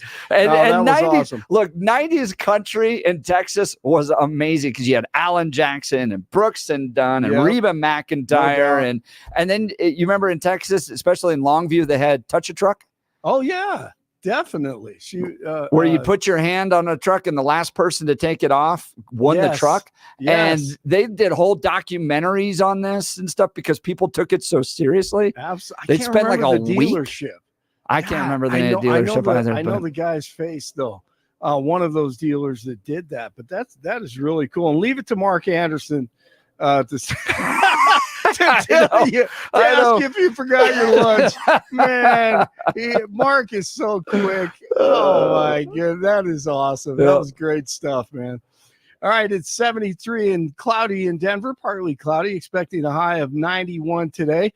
But you see some blue skies above, little patches. That's good news. Not a lot of smoke, thankfully. The 7-10 5-day forecast coming up. Our top story, police investigating an incident in West Denver where shots were fired this morning on Sheridan near the Lakewood border. No injuries were reported at this time. Previously agreed upon September 10th debate. He agreed to that previously. Now it appears he's backpedaling. I'm ready. And I think the voters deserve to see the split screen that exists in this race on a debate stage, and so I'm ready. Let's go. Sounded more and more like Hillary Clinton every day. Tough lady Kamala Harris, the VP running for president thanks to the Democratic deep state installment. She wants to prove that there's a huge difference between her and former President Freedom Donald J. Trump. I agree. One loves the U.S. and the other doesn't. We call to say Michelle and I couldn't be prouder to endorse you and to do everything we can to get you through this election and into the Oval Office. The Obamas endorsing Harris this morning in one of the phoniest phone calls and videos I've ever seen and ever created. But the low information voters and Hamas supporters will love it. Kamala. Hello. Hi. Hey there. Oh, hi. You're both together. Oh, it's good to hear you both. I can't have this phone call without saying to my girl Kamala, I am proud of you. This is going to be historic. We call to say Michelle and I couldn't be prouder to endorse you and to do everything we can to get you through this election and into the Oval Office. Oh, my goodness. Michelle, Brock, this means so much to me. And it was just how we scripted. Sorry. I'm looking forward to doing this with the two of you, Doug and I both. And getting out there, being on the road. But most of all, I just want to tell you the words you have spoken and the friendship that you have given over all these years mean more than I can express. So thank you both. It means so much. And we're going to have some fun with this too, aren't we? If you're crying, I totally Blake, understand. Gotta push the pause button here for a second, because you talked about it last hour with Jeff about this, and the fact that you very astutely noticed that they had cameras. That's weird. When that phone call was they made, were rolling. Yeah, now she's walking down the hall. Perfect audio too. It's Yeah. amazing. Now here's the thing. Okay, now I am normally not the conspiracy theorist on the show, but correct, being in radio, what are the chances that the Obama side of that conversation was pre-recorded? Yeah. Oh no. So all, I and think all it is, someone on the other end is just playing the sound bites. You have those soundboards. It's too clean. There's no doubt. No, it's way too clean. No, it's definitely recorded. That's my thought. I agree with you, and I didn't do a good job communicating that, because you can hear it right here. Yeah. Hello. Hi. Hey there.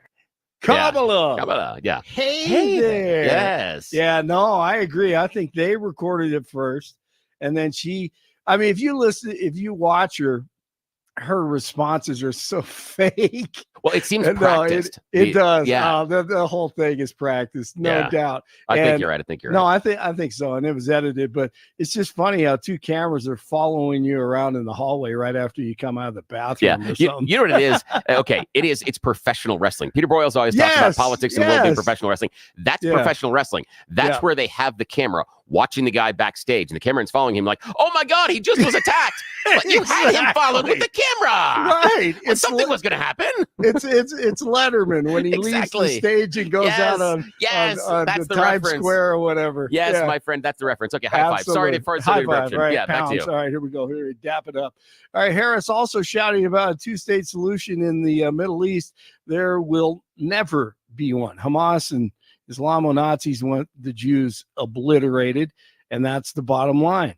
And the lefty media all across the country doing a great job saying exactly what this new regime wants.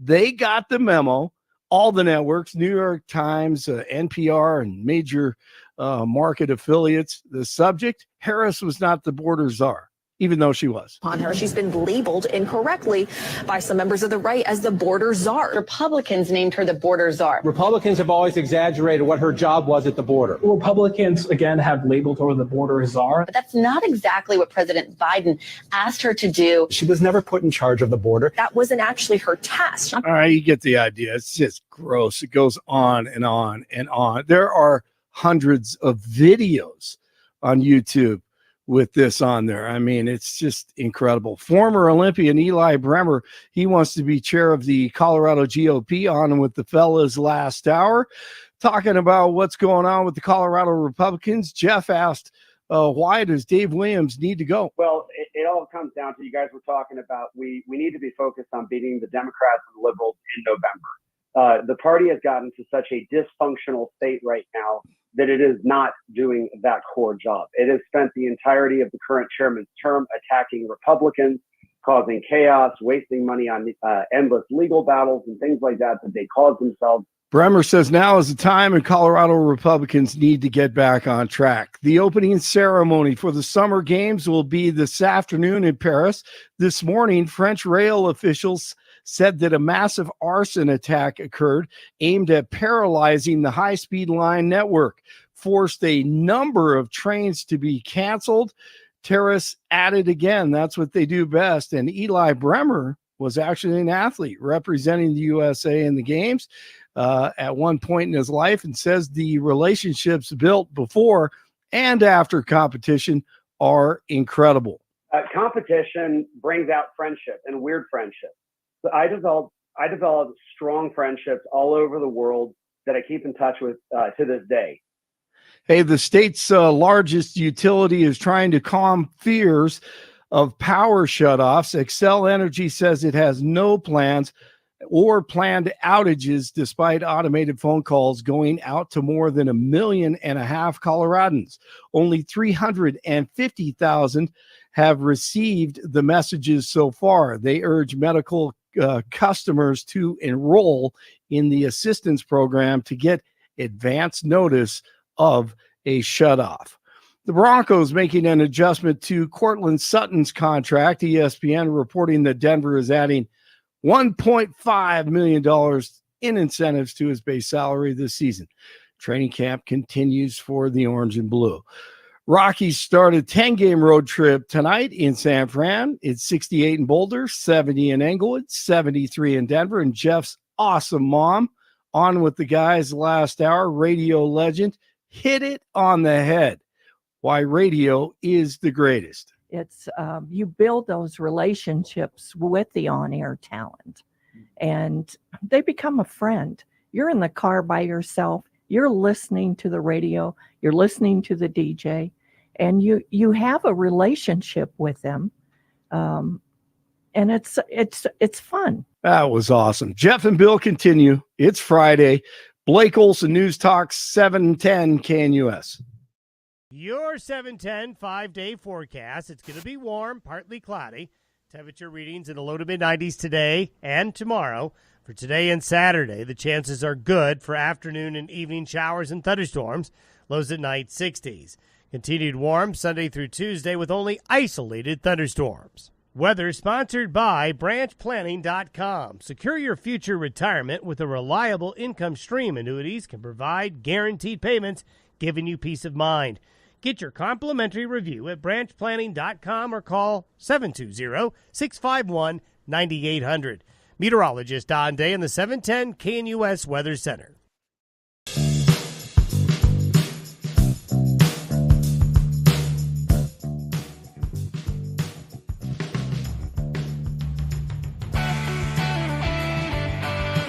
Jeff, we probably shouldn't do this, but I guess we should. Okay, after the conversation about Kamala Harris, Barack Obama, we probably should explain that at the top of every hour, there's a disclaimer that runs about portions of the program being pre-recorded. It's actually Blake's news. It's totally pre-recorded. We do that early in the morning, get here, and Blake's totally pre-recorded, just like the Obamas. Yes, that is really why that thing runs. It's Blake's part of the program is all pre-recorded. Yes. Well, one of the best movies that came out the last few years is What is a Woman? Yeah. Because it was just a direct poke in the eye to this effort that the left can't define a woman. Well, the creator of that was a guy named Justin Folk. Matt Walsh was the talent and was a big part of it. But the director that pulled it all together was Justin Folk. He lives here in Colorado and is incredibly talented. He's got a new movie out now with Matt Walsh called Am I a Racist? Listen to this trailer. Let's be clear what's happening in this country. It's Nazism. Republicans are Nazis. You cannot separate yourselves from the bad white people. Growing up in the 90s, I never thought much about race. Sure, you noticed, but never really seemed to matter that much, at least not to me. Being a white, straight, cisgender man is the top of the pile. I'm on the top of the pile. That's me. Am I racist? I would really appreciate it if you left. I'm trying to learn. I'm on this journey. Can you please leave? If I'm going to sort this out, I need to go deeper undercover. If I want to be an ally, I need to look like one.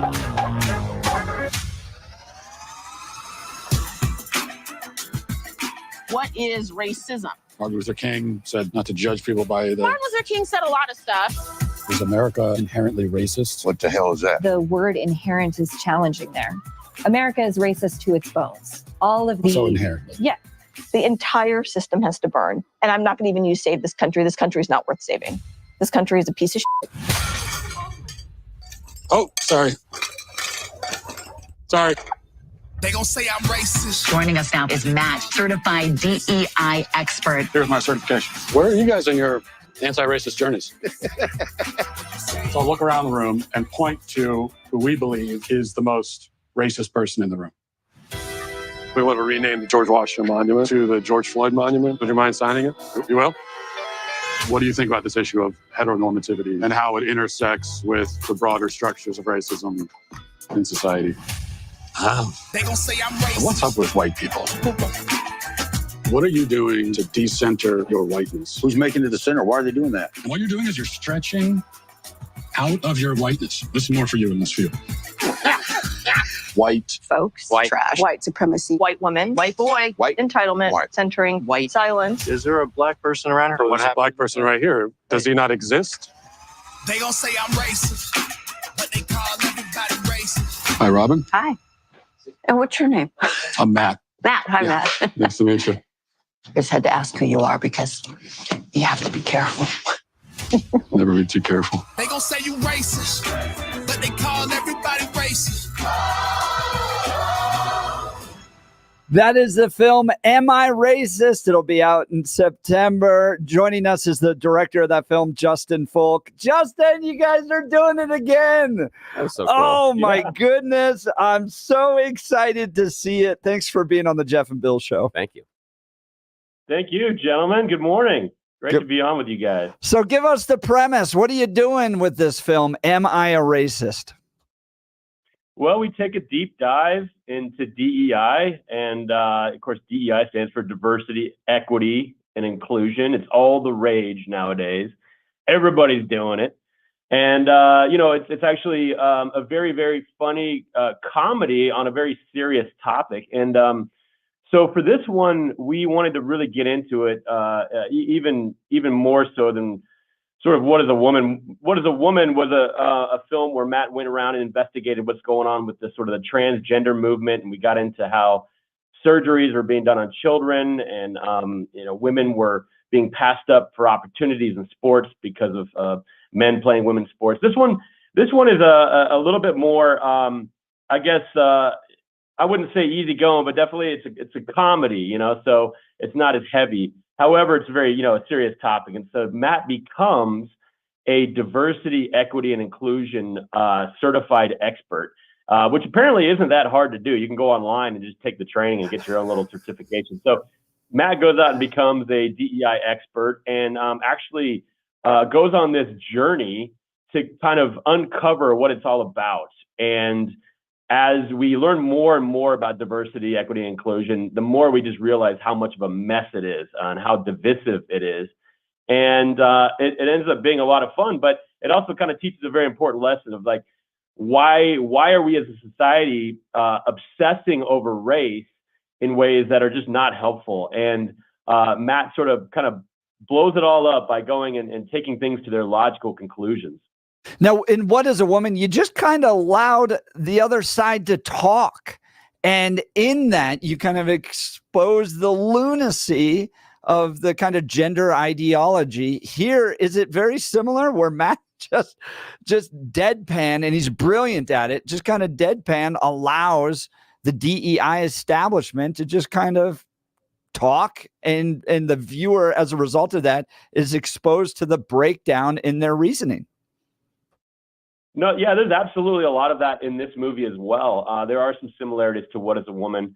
Matt does get in the room with these so-called experts and let them explain sort of what this is all about. So there are some similarities. It's a very different movie in some regard to What is a Woman, but in that manner, in that respect, it's definitely like What is a Woman. We get to hear from these people firsthand. We get to hear what they're preaching.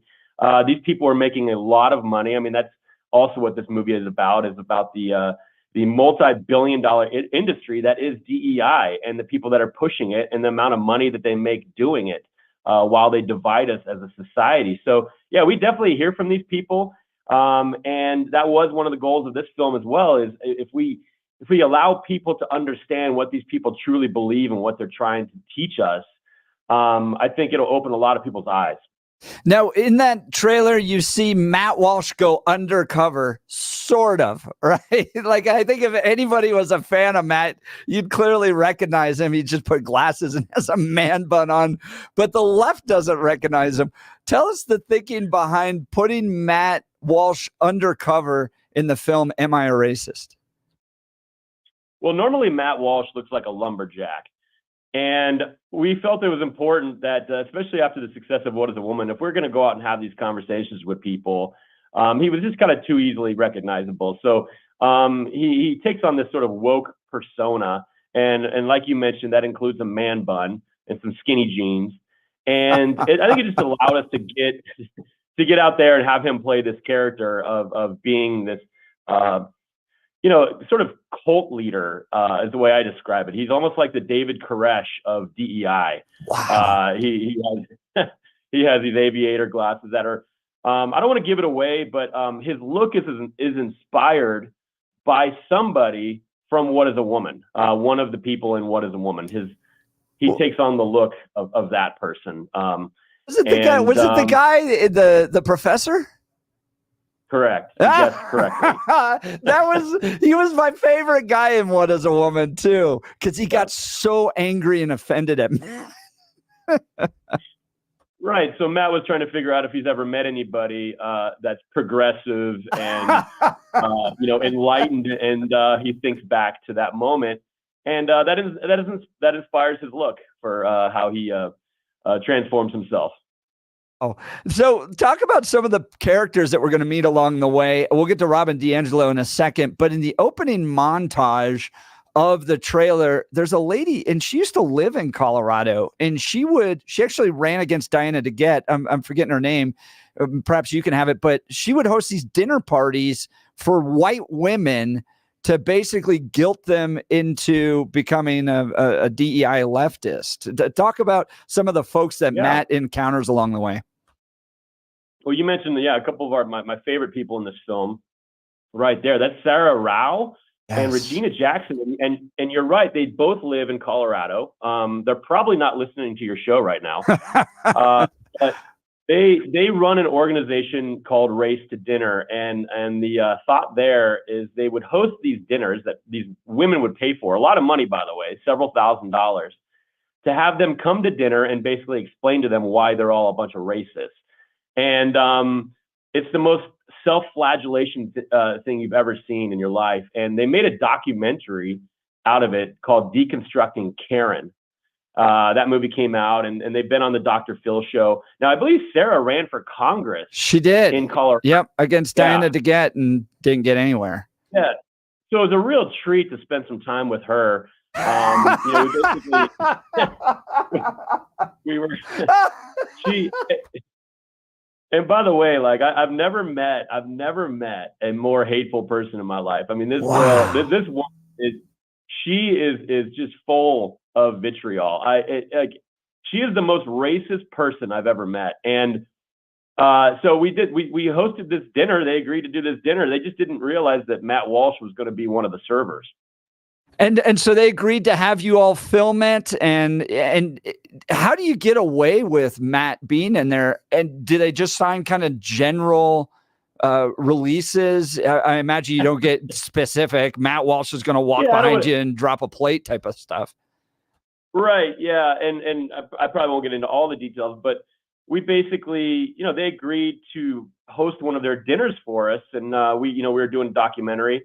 Matt, the big goal was Matt really wanted to attend one of these dinners, but the problem is they only allow white women to attend. And, it's like, why do white women get all the fun? So we have to figure out another way to get Matt in the room. And so he comes up with this really great plan to, essentially be one of the waiters, and, hijinks ensue. It was a lot of fun. We got to hear a lot from them as far as like what they really believe and what they're pushing. And so we get a really good glimpse of their ideology. And then it turns into like, chicanery, it turns into a comedy of errors, like Matt, Keystone Cops type of thing, where Matt is being a very, very poor server and interrupting their conversation. And I won't give it all away, but it ends amazingly. And it's going to be everyone's going to really enjoy that moment there in the film. We're talking with Justin Folk. He's the director of the new film, Am I Racist? He directed What is a Woman with Matt Walsh, and this is Matt's latest film. I want to talk about Robin DiAngelo. You close the trailer with Robin DiAngelo. This is a really big deal. And some people, particularly my audience, may not know who she is. Talk to us about who Robin is and why it was important to include her in the film. Well, Robin DiAngelo is the preeminent anti-racist grifter. She is a academic from Washington, and she wrote a book called White Fragility a number of years ago. People may not know who she is necessarily, but they know the book because the book was a New York Times bestseller for a couple of years in a row.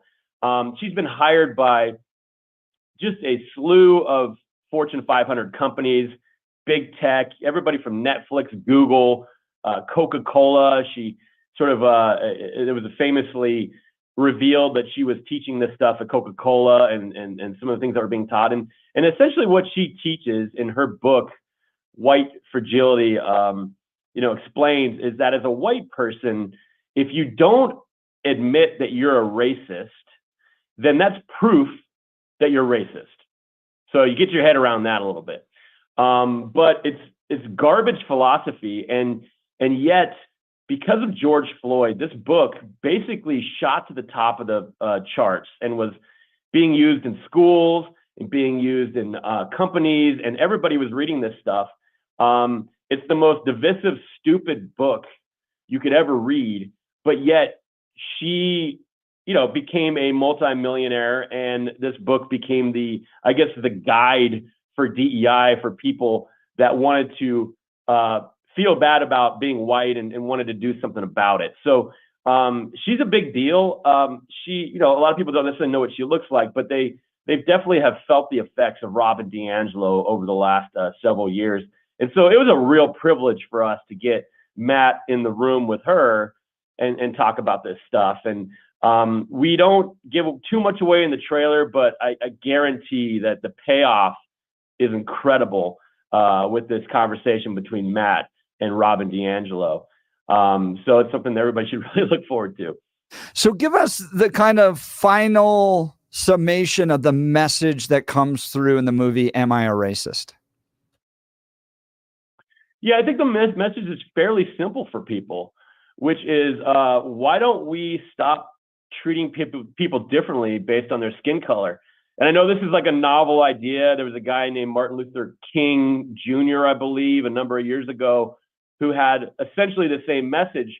But we basically reveal that these people that are pushing DEI, these people that are pushing this racial divisiveness, we need to stop listening to them, and we need to stop giving them money. And one thing that I'm excited about when it comes, when this intersects with politics is, J.D. Vance is the nominee on the Republican side, and J.D. Vance has done a phenomenal job of calling this stuff out. In fact, he's promoted some legislation that would get rid of DEI in all the federal agencies. And this is exactly what we need to be doing. We need to dismantle DEI, because all it's doing is making bad people rich and making us increasingly divided as a society and much more racist as a society. So the message is to move past all of that. And let's get back to content of character. Now, what I want to ask about this and the movie, when your encounters, Justin Folk, director of Am I Racist, your encounters with people that are involved in the DEI culture. Sometimes you experience this when you have conversations with engineers, or you have conversations with educators, or people that are really into sports. They are so immersed in that ecosystem that people from the outside really don't understand some of the deeper conversations and motivations of those cohorts. Can you talk to us about something that you discovered that you didn't realize was fundamental to the DEI programs and the push inside of this country? Something that you found a little bit shocking and was even stranger and maybe even more diabolical than you first thought? Well, there's a lot of strangeness about the whole thing. I think the most, I guess, I don't know if I'd call it shocking, but it's certainly depressing, is it doesn't lead anywhere. It's not a solution. It does. When the DEI experts, what they preach is that all white people are inherently racist. There's nothing you can do about it. You have to just sort of admit that and self-flagellate. You have your oppressed group and you have your oppressors, and nothing will really change that because it's so what they call systemic. And so they've conveniently painted this as a systemic thing that's made it, racism is everywhere. Like everything you look at, it's been touched by racism in our society. And so there's really no way to move past that. It's just, we have to constantly, have white people be sad about their racism. And then, people of color have to be always oppressed. And it doesn't go anywhere. It just is, it's a dead end of division and hate. And yet it's held up as like this amazing way of thinking, and all the corporations are doing it, and they're all paying good money, a lot of money, to push this stuff. And yet, what's the end result? And so I think that's the thing for me is like when you read Robin DiAngelo's book, it's actually one of the most, if you believe what she says, it's one of the most depressing outcomes you could possibly have. There's no hope in it. I think for me, that's the thing that was revealed as we kind of went along, was it just doesn't go anywhere good.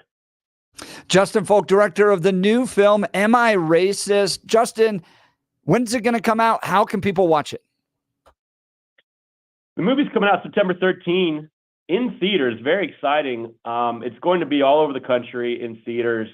And it's important that people get out and support the film in theaters, because it is really important for a film like this and conservatives to go and plant the flag on movie theaters, on we haven't really had films that can compete with Hollywood films and the values they're trying to push down our throats. And so it's really important to get out there and buy a ticket and go to the theater and buy some popcorn and support a film like this, because we can really make a statement. And our goal is to get this message way out beyond the conservative ecosphere, and get it out to the general public, into the mainstream. And really, in the end result, we just hope is that people take a hard look at DEI and all the stuff that the left is pushing, and ultimately dismantle it. So go out and support the film September 13. Tickets are going to go on sale about a month prior. And pre-sales are very important. When you buy tickets ahead of time, it tells the theaters that there's a lot of demand, and they open up more theaters for the movie. So you can go to amiracist.com. You can follow the Daily Wire. There's going to be plenty of announcements about the film. But September 13 in theaters, Am I Racist? amiracist.com. I'll look there. So, Justin, what I appreciate about your craft is I've been in the conservative movement for decades. It's what my career's in. There's tons of conservative documentaries out there all the time. Yours are funny. They're really entertaining. We saw that with What is a Woman? And so why is it important to make films that people want to see, right? That are willing to freely depart with hard-earned money to go see and be entertained, even if, with those other documentaries, the message is good, but man, I feel like I'm kind of forced to go watch it as opposed to really wanting to go watch it. With this film, I really, really want to see it. Talk about the importance of that. It's extremely important to make something that's actually entertaining and good. I mean, there's a lot of films out there that we want to like because of the message, but ultimately, like in this culture battle, you got to make something that is going to entertain people. And humor is especially important because humor disarms. Humor is what allows people allow you to get a message through to them because they're laughing, they're having fun, and it opens people up to new ideas.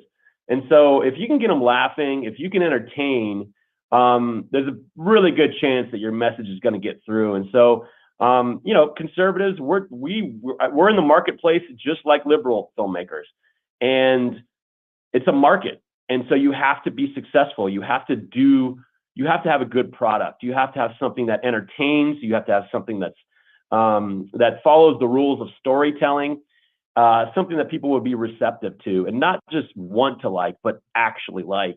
And so that's been the forefront of what we've been trying to do, that I've been trying to do with Matt Walsh all along is, hey, listen, let's err on the side of entertainment here. Let's err on the side of comedy. And the message will get through. We don't have to win every argument every single time. And I think that's why What is a Woman was successful, is because when Matt was in the room with these people, he wasn't trying to win the argument. We knew the ideas would come out, and our goal was to entertain and essentially bring people along for a journey. Justin Folk, director of the new film Am I Racist, joining Jeff and Bill live. Very insightful because laughter does have a tendency to break down preconceived barriers in ways other things don't. But I've got a really big question about the execution of this movie. How in the heck did you get these people to allow themselves to be filmed? What in the world did you do to Borat all these people? How'd you accomplish this? Well, that's a good question. There's some secret sauce that we can't reveal, but we paid a lot of them. I mean, they're okay. I'll admit, yeah. No, we did. We paid people. We paid them their price. These people have a dollar amount that they're looking for. I mean, it's part of our story, actually. And in the movie itself, we do reveal how much we paid each person. And so we would reach out to them through their normal channels, and we say, hey, we love to talk to you. And we'd pay their fee. And sometimes we'd double their fee if they weren't sure about it. So we'd also appeal to their ego quite a bit. And, they're the so-called experts in their field. And so we would, let them know that we want to hear from the experts. But ultimately, at the end of the day, we'd write a check and they'd agree to talk to us. So, there's a lesson there. It's these people are willing to, promote their ideas, but they do want to get paid. They do want to get paid. That's great. Justin Folk, director of Am I a Racist? So here are my films this summer, Billy. We're going to go see Twisters on Sunday. Can't wait to see that. I'm going to see the new Reagan film in August, and my September film, Am I a Racist? This is up there. This is going to be a great one. I loved What is a Woman? I think Justin Folk is brilliant. He's incredibly creative. The conservative movement is so grateful to have this partnership that's taken place between Matt Walsh and Justin Folk. Justin, I'm so excited about this as well. I got to tell you, because again, I may not agree with everything that Justin says about DEI, but what I appreciate is him going after the absurdity. Yeah. And that, I think, is desperately needed. That idea of shining the mirror on the absolute absurdity on some of the people involved. And I recognize some of the people that you were talking to. And yes, thank you. Thank you for exposing their nonsense. I cannot wait to get my butt into the theater. I am going to be there. I'm really looking forward to this movie. Thanks for all the hard work, and thanks for the time today. This is going to be fun. This is going to be really amazing. And Justin, you're a Coloradan. As this gets closer to release time, or maybe even we can host a screening with some of our listeners, get a chance to meet you. That would be great. I'd love to do that. It's my favorite part of the process, is showing the film and talking about the film. And so let's definitely make that happen. Fantastic. AmIRacist.com to learn more about it. You can follow Justin on X at Justin Folk there. Justin, thanks so much for being on the Jeff and Bill Show. Thank you, gentlemen. Happy Friday. Amen. Friday. All right. Want to talk to you all about my friend Dan Caplis and Dan Caplis Law. I've known Dan for well over a decade. This guy is the real deal. He's with us on all the values. He supports this radio station. He's pro-life, pro-family, pro-America. That matters, because who you choose to represent you in an injury case says a lot about you to everyone involved in the case. Dan's the son of a police officer and a former seminarian who's dedicated the last 40 years of his life to helping people who are hurt in serious motor vehicle crashes. But he's more than just a great guy with solid values. He is a titan in the courtroom. Dan is believed to be the only lawyer in Colorado history to win 5 straight multi-million-dollar verdicts in Colorado crash cases. Dan is also believed to have won the largest truck crash verdict in Colorado history. He is so good that he's the trusted and official law firm partner of the Denver Nuggets and the Colorado Avalanche. Dan Caplis is a serious firm for serious cases, but he's not only reserved for the rich and wealthy. Dan accepts righteous injury cases on a percentage fee basis so that he can represent good people from all walks of life without regard to ability to pay. If you need Dan's help, give him a call at 303-770-5551.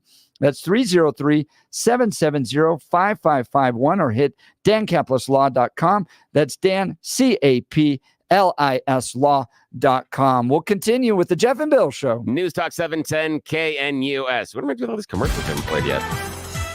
At this hour in Berlin, I'm Trent Murray, and here are the top stories we're following. The Secret Service has outlined its security preparations ahead of the Democratic National Convention in Chicago next month. The DNC will meet August 19 to 22 at the Windy City's United Arena and McCormick Place, with state and federal authorities saying maintaining safety across the 2 venues is their top priority. The pledge comes just weeks after the assassination attempt on Republican candidate, former President Donald Trump. The agent in charge of overseeing safety at the DNC said what happened in Butler, Pennsylvania must, quote, never happen again. Well, next time you have a celebration, you may have to pay a little bit more for your bubbly. Haley Bianco explains from New York. France's champagne producers have called for a cut in the number of grapes harvested this year, after sales of the wine fell more than 15% in the first half of the year, as customers tighten their belts due to uncertain economies around the world. Champagne shipments in the first half of 2024 reached 106.7 million bottles, down 15.2% from a particularly high level recorded over the same period of 2023 and closer to the level in 2019. Harvesting is expected to begin in mid-September. And that's what you need to know at this hour. I'm Trent Murray in Berlin on Salem News Channel.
Welcome back to the Jeff and Bill Show. Looking forward to that. The Am I a Racist? We just hosted the director of the film on the program. This is Matt Walsh's latest deadpan film where he just goes and gets the people to talk, and it becomes a great entertaining film. But I was serious about Justin being entertaining because most conservative documentaries are just yeah, a lot of documentaries are just boring. They don't find some of the humor. I used to like to watch Michael Bay. That's not a documentary. Those robots are not real. That is the exact opposite of it. It's like everything is blowing up all the time. Exactly. Michael Moore.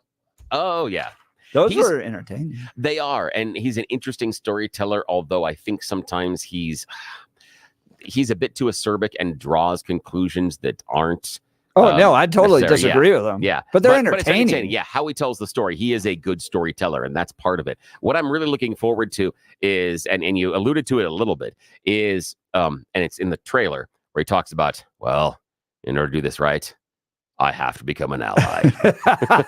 He gets the man bun and all I'm that looking stuff. forward to. Yeah, a little disappointed they didn't do Full Mist Doubtfire, and he just became a woman. But I understand limited budget, the limited release, limited budget. That's okay. We can shoot for that next time. But it's fantastic. I'm looking for that in the change in how, because what I really want to see is the change in how he's dealt with. How do people engage with him when he is Matt Walsh versus when he is Professor Walsh? What does that look like? I want to see what that looks like. Also shocking, and I didn't get a chance to talk about this, is evidently how easy it is to get licensed to be a DEI expert or official. That is shocking. And when you just objectively, if you're talking about one of the major weaknesses, whether or not you agree or disagree with DEI and what they're doing, if it is so easy to become an expert, you've got a problem with your program. That doesn't matter what your program is. But if you can do it based on mail-in, that type of thing, correspondence course. I just Googled it. Become DEI expert. Exactly. Cornell provides a program for 2-month online program. Exactly. And Stanford. I'm going to go get my Stanford degree in diversity, equity, and inclusion. You know what? This thing is, okay, we should do that as a show, because then we can say we are the only Stanford educated show on Denver radio. We could do that. Who else has 2 people with actual certifications? I have from to Stanford? Apply, but maybe. Could you imagine Here's that? the thing, but it's DEI, so you know what you're applying for. You and I are both now unmarried Indian lesbians. That's exactly it. Yeah, that's how we're applying. Of course we are. Billy, I can't believe you went there. Hilarious. Have you met me? This is kind of what I do. You like to take the sacred down a notch. Oh, that is exactly what you like to. All right, if you're considering selling your home, go with the team that is going to not only give you top level service, but is also going to help you earn more from the sale of your home than any other agent. Gay Ribble has proven to get more for her sellers because they have ready buyers looking for a home in your area. They don't just make this claim. They can sit down with you and show you a list of over 14,700 buyers. This gives you an immediate advantage. Sure, you can hire any agent to sell your home, but isn't it all about how much you can put in your pocket after closing? The Empower Home team specializes in making sure you make the most amount of money. They will sell your home at your price, or Gay will buy it, guaranteed. Reach out to my friends and realtors, Gay Ribble and the Empower Home team of Keller Williams today. Call 833-301-SOLD, 833-301-SOLD, or go to gayasthebuyers.com. That's GAYE hasthebuyers.com. Coming up in the 9 o'clock hour, the Heritage Foundation is with us, and they're going to talk about that secret evil document that the left is all worried about. It's going to destroy America. Project 2025. You're not going to want to miss this conversation. You're listening to the Jeff and Bill Show. I thought he was talking about the new Fast and Furious movie. Oh, okay. News Talk 710 KNUS.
So Colorado media is in a tizzy about this deep, dark, scary thing coming for the people of Colorado called Project 2025. Here's some headlines. Winter.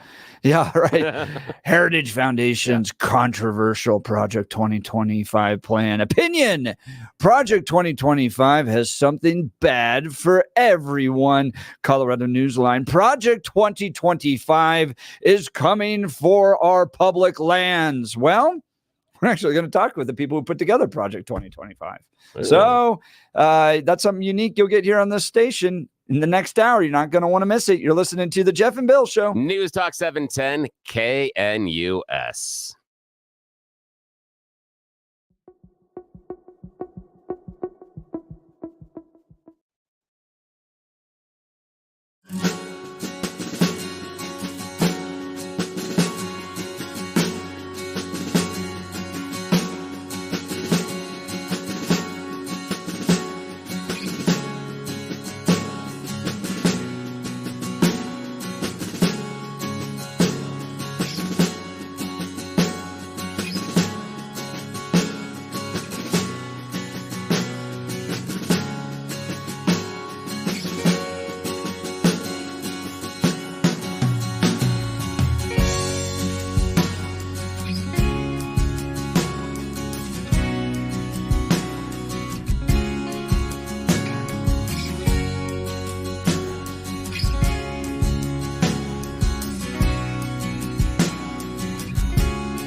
It is 9 a.m. in the Mile High City. Good morning, Denver, Colorado. You tuned into the Jeff and Bill Show on 710 KNUS. I'm your co-host, Jeff Hunt, along with Billy Thorpe, bringing you the freshest insights and hottest takes from the right, left, and center. It's a beautiful day in the greatest country in history, and we're gearing up for a whole another hour of engaging discussions, critical analysis, and most importantly, your calls and texts, because this is where Denver's voice is heard.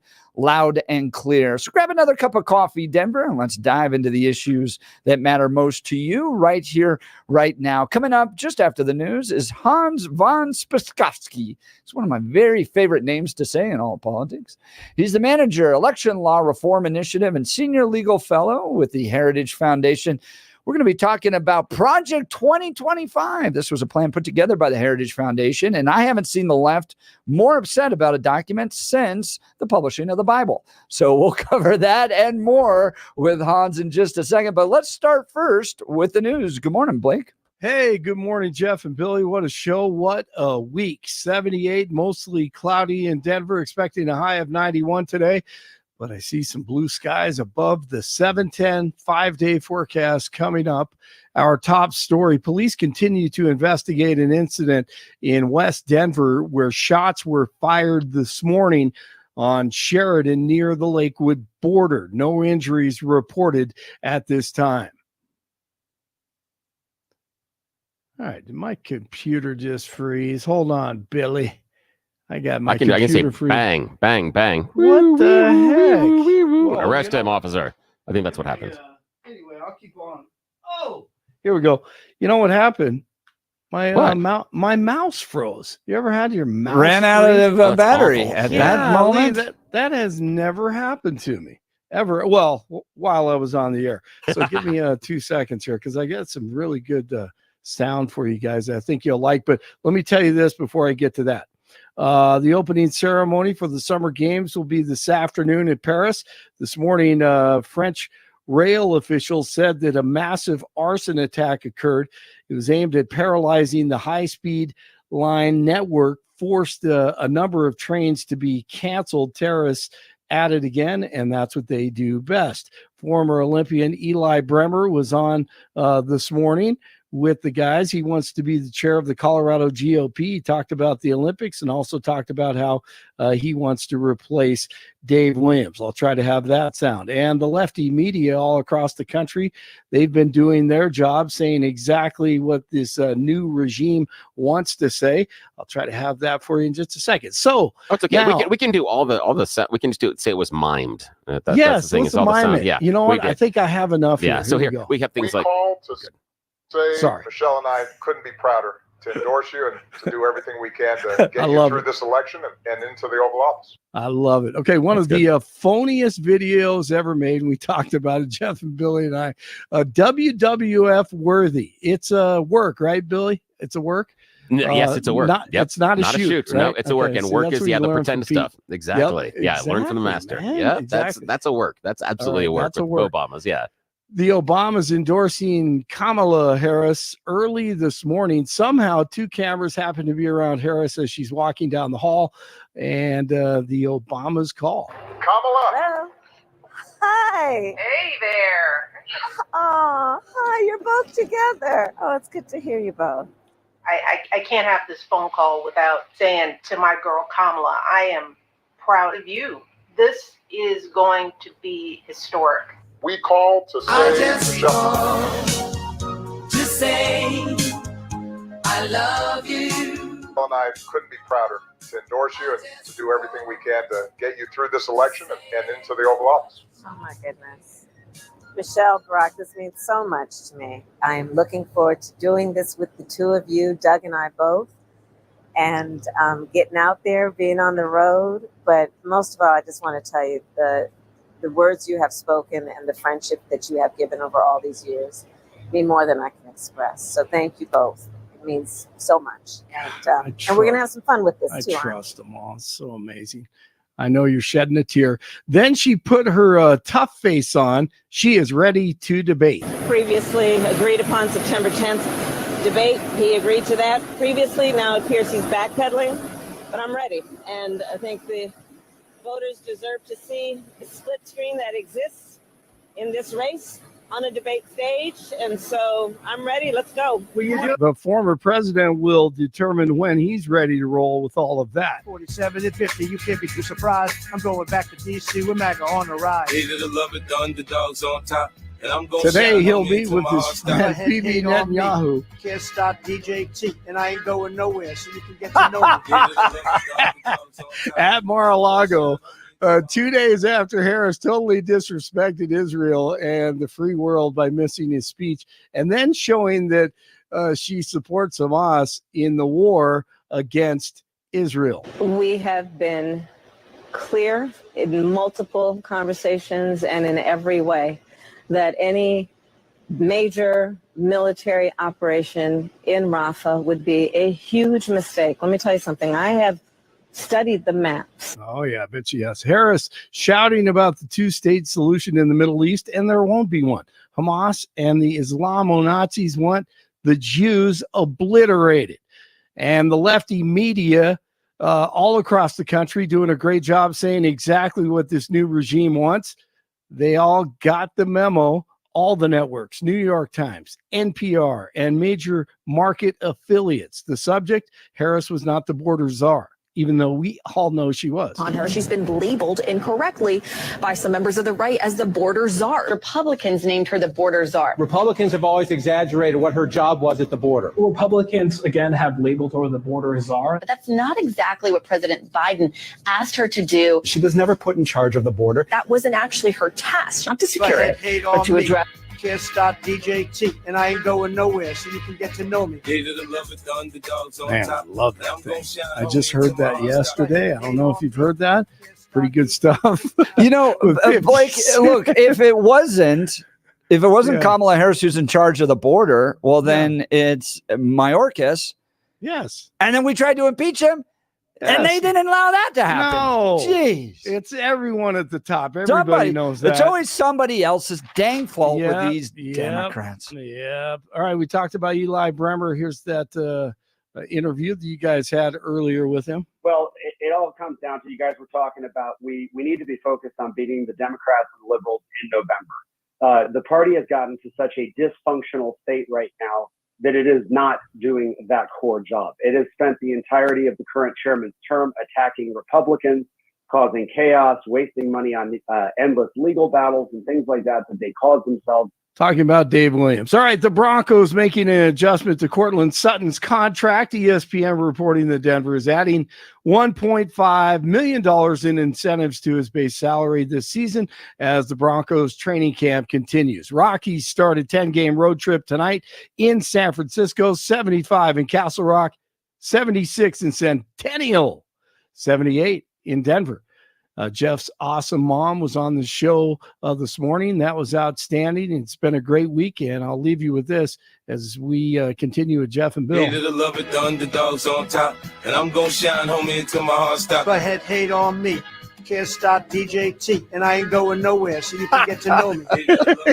Friday. Have a great weekend. That is Blake great. Olson. That is Blake Olson, News Talk 710 KNUS. Your 710 5-day forecast. It's going to be warm, partly cloudy. Temperature readings in the low to mid 90s today and tomorrow. For today and Saturday, the chances are good for afternoon and evening showers and thunderstorms. Lows at night 60s. Continued warm Sunday through Tuesday with only isolated thunderstorms. Weather sponsored by branchplanning.com. Secure your future retirement with a reliable income stream. Annuities can provide guaranteed payments, giving you peace of mind. Get your complimentary review at branchplanning.com or call 720-651-9800. Meteorologist Don Day in the 710 KNUS Weather Center. Your 710. Well, there's a document published that has got the left more apoplectic since the publication of the Bible. You should see some of these headlines here. Project 2025 is coming for our public lands, writes Colorado Newsline. Who's really behind Project 2025? From CNN. Pagosa Springs Daily here in Colorado. Project 2025 has something bad for everyone. Terrified of Project 2025 is the media, and they're trying to scare you about it. But we go directly to the source with one of the greatest names in all of politics, Hans von Spakovsky, good friend of the program with the Heritage Foundation. Hans, thanks so much for being on the Jeff and Bill Show. Hey, good morning. Well, thanks for having me. I was actually in Denver earlier in the week because, there's a lot of state legislators in town for the ALEC conference. Yeah, that was taking place here in Denver. How'd it go? Oh, it went really well. There's a lot of very smart, common sense folks from the states attending that, as opposed to the kind of crazy radicals that inhabit the city of Washington, D.C. That's right. You're based there in D.C. Let's talk a little bit about Project 2025 and the Heritage's Foundation or effort to totally destroy this country, according to most mainstream media.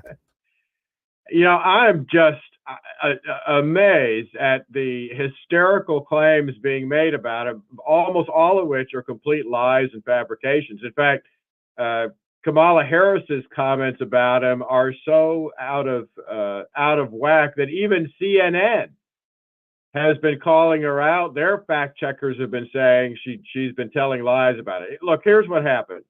In 2022, Heritage Foundation got together over 100 conservative think tanks and organizations, several hundred people, and said, look, if you were put in charge of the executive branch of the federal government in a new administration in 2025, how would you reform every executive department? And so the result is a 900-page book. It's called Mandate for Leadership.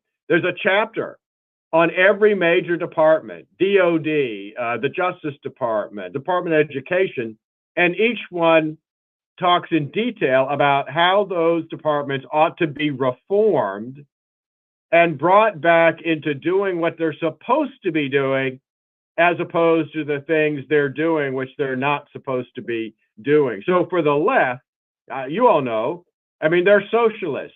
They want the federal government to have complete and total control over our lives, our businesses, and they don't like anything that would restrain or restrict the power of the federal government.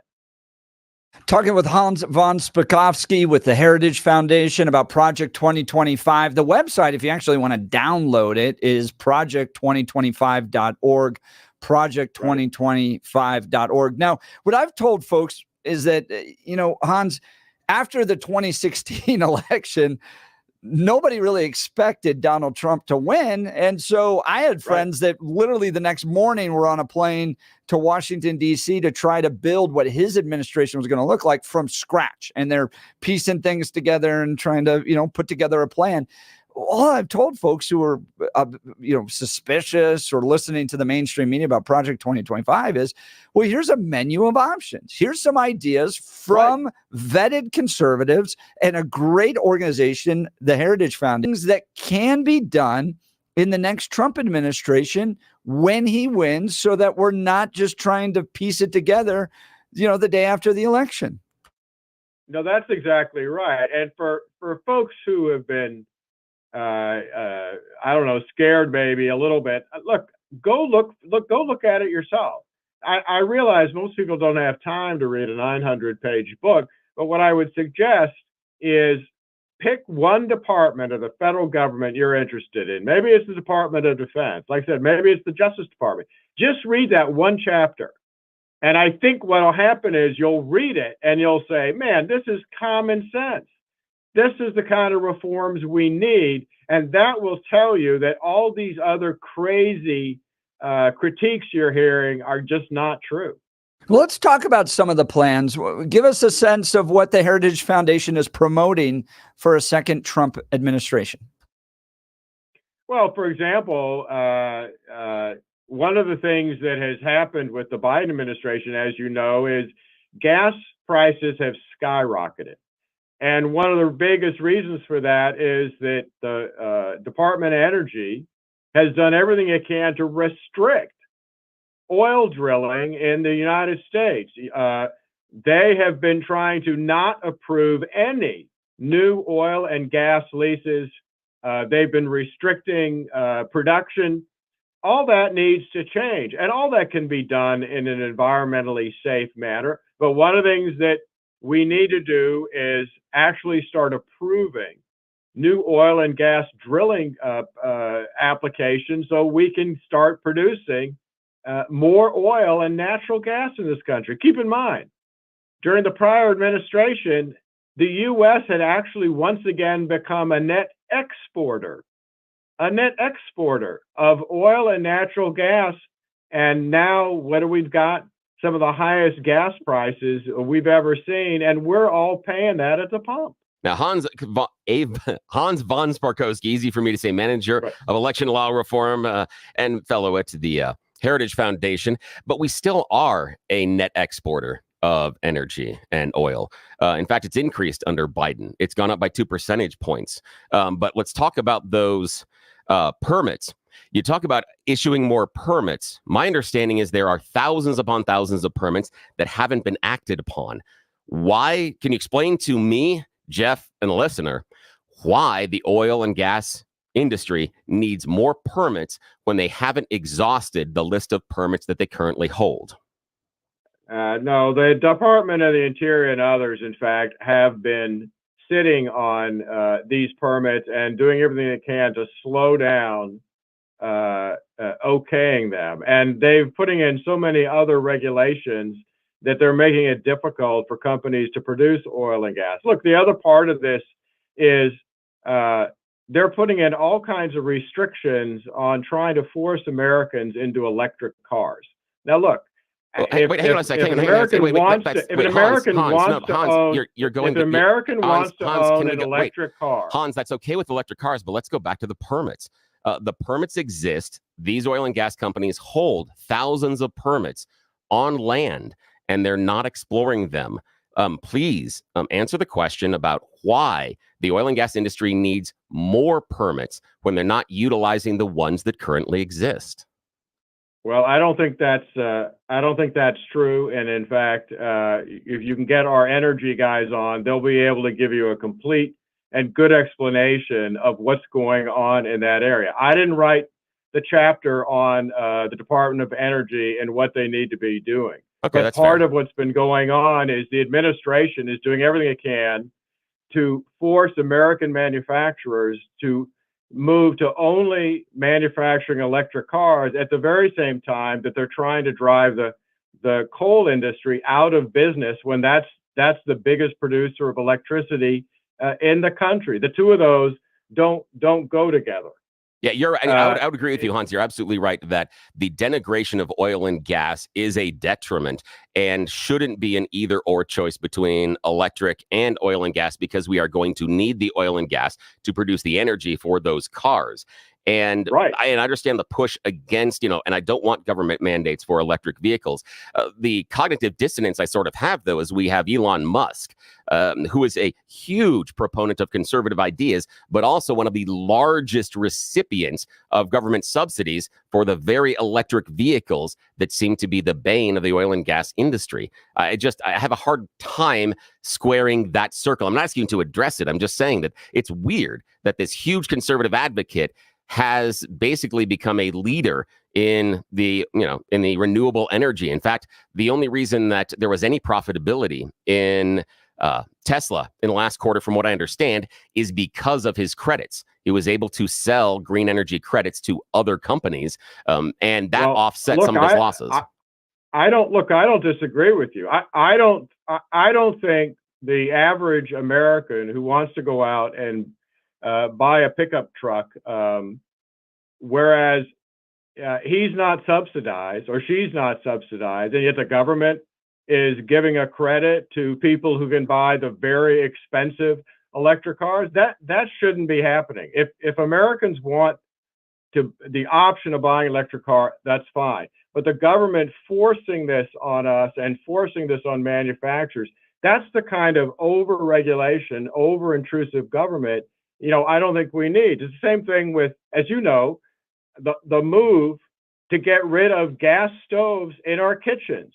The only thing the government should be doing is setting out safety standards. So whatever kind of stove I want to put in my kitchen, it conforts with certain safety standards. But to force the American people to get rid of one kind of stove like that, that's the kind of over-intrusive government regulation that we think should be pulled back in all these departments. We're not getting rid of the Department of Energy. We're not getting rid of the Justice Department, but we all think at least at Heritage and the organizations we worked with, that we need intensive reforms in those departments, like I said, to bring them back within what Congress intended them to do instead of the kind of things they're now doing. Hans, I want to ask you about another department. How about the Department of Education? I'd like to see it gone. Does the Project 2025 plan promote that? It does. And what people need to understand about that is we're not saying to get rid of the federal funding that goes to schools all over the country. But there's no reason to have the Department of Education as the intermediary for those. Remember, there was no Department of Education before the Jimmy Carter administration. That money ought to be block granted directly to the states, the federal funding, so that state governments and local school boards can decide how best to use that money. Instead, you have this huge, expensive set of bureaucrats in Washington putting all kinds of restrictions on the money. The latest, I'm sure you guys read about this. The Biden administration had been threatening to withhold the money that is for the free lunch program of local schools if they didn't allow boys into girls' locker rooms, and they've been using the same threat about schools not allowing boys into girls' athletics. The federal government shouldn't have that kind of power, and that money ought to be going directly to state and local governments so they decide how to use it for education. Talking with Hans von Spakovsky about the Project 2025 plan from the Heritage Foundation. There's been reports made about Donald Trump trying to separate himself, claiming that I have nothing to do with this. I'm not going to read that or listen to it. He said it just yesterday morning on Fox News. Yeah. Can we talk a little bit about the relationship between Project 2025 and the Trump campaign? Well, in fact, he's right. Neither Donald Trump or the Trump campaign, they had nothing to do with the development of this project. Like I said, it started in 2022 and it had over 100 different conservative organizations. The left has tried to make this big deal over the fact that there were some people who had worked in the Trump administration who were part of those several hundred people. But look, we had folks who worked in the Trump administration, the Bush administration, the Reagan administration, and that was purposeful because if you're going to write a chapter on, for example, the Department of Justice and the reforms that are needed there, don't you want people who actually might have worked there and know what the inside of that organization is like? I wrote the chapter on the Federal Election Commission. Why? Because I was a commissioner there. So the Trump campaign had nothing to do with putting this plan together. And so Donald Trump is being very truthful when he says that.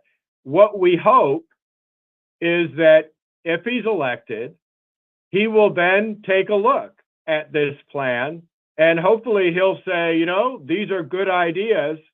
And maybe he'll follow them. That's what happened with Ronald Reagan. Look, this isn't something new. The first time Heritage did this was when Ronald Reagan was elected. We put together our first mandate for leadership like that. Then when Reagan got elected, we handed it to him. He read it. He thought it had such good ideas in it that he handed it out at his first meeting of his cabinet secretaries and said, you guys need to read this and follow it. We're hoping the same thing will happen.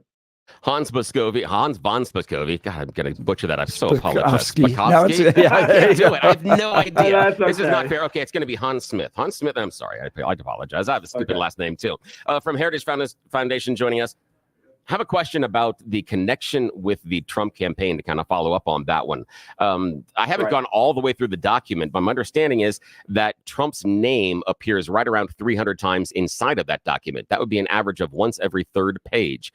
Is there another former president or official that appears that often in the entire plan? And if not, wouldn't that lead the average voter to conclude this is much more a connection to a Trump administration and Trump plan than just the ideas of how we need to reform government. What I'm looking at is that charge that this is Trump's plan for what is going to happen in the next administration. And if he's referenced that much, can't we make that assumption?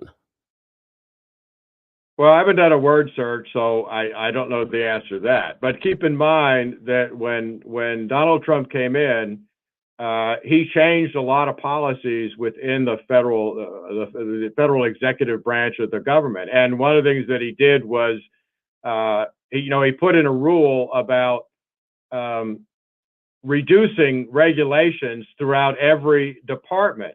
But then there were huge fights, and you all saw this. There were an unprecedented number of lawsuits filed to stop many of the policy priorities that he had said needed to be put in place in all these different departments. So, those references to Trump are references to comparing the kind of regulatory reform that he wanted to put in, and whether or not the people writing these chapters thought they were a good idea or not, and whether they should be re-implemented in a new administration. I'm sure you guys remember that the very first thing Joe Biden did through executive orders in almost his first day in office was cancel almost every single policy, guidance, regulation, executive order that had been put in the prior administration under Trump. So if you're going to talk about changing things, I don't see how you can avoid talking about what Trump was doing versus what Biden is doing today. Talking with Hans von Spakovsky, manager of Election Law Reform Initiative and senior legal fellow at the Edwin Meese Center for Legal and Judicial Studies at the Heritage Foundation. I'm really eager to dive into the section about election reform. Hans, as you mentioned, you were an election commissioner. What ideas did you come up with? How are we going to make sure that America's elections are safe, secure, and free? Well, keep in mind that the federal government has very limited authority over the administration of elections. That's almost done exclusively by the states, state governments, local governments. That's just as true in Colorado as elsewhere.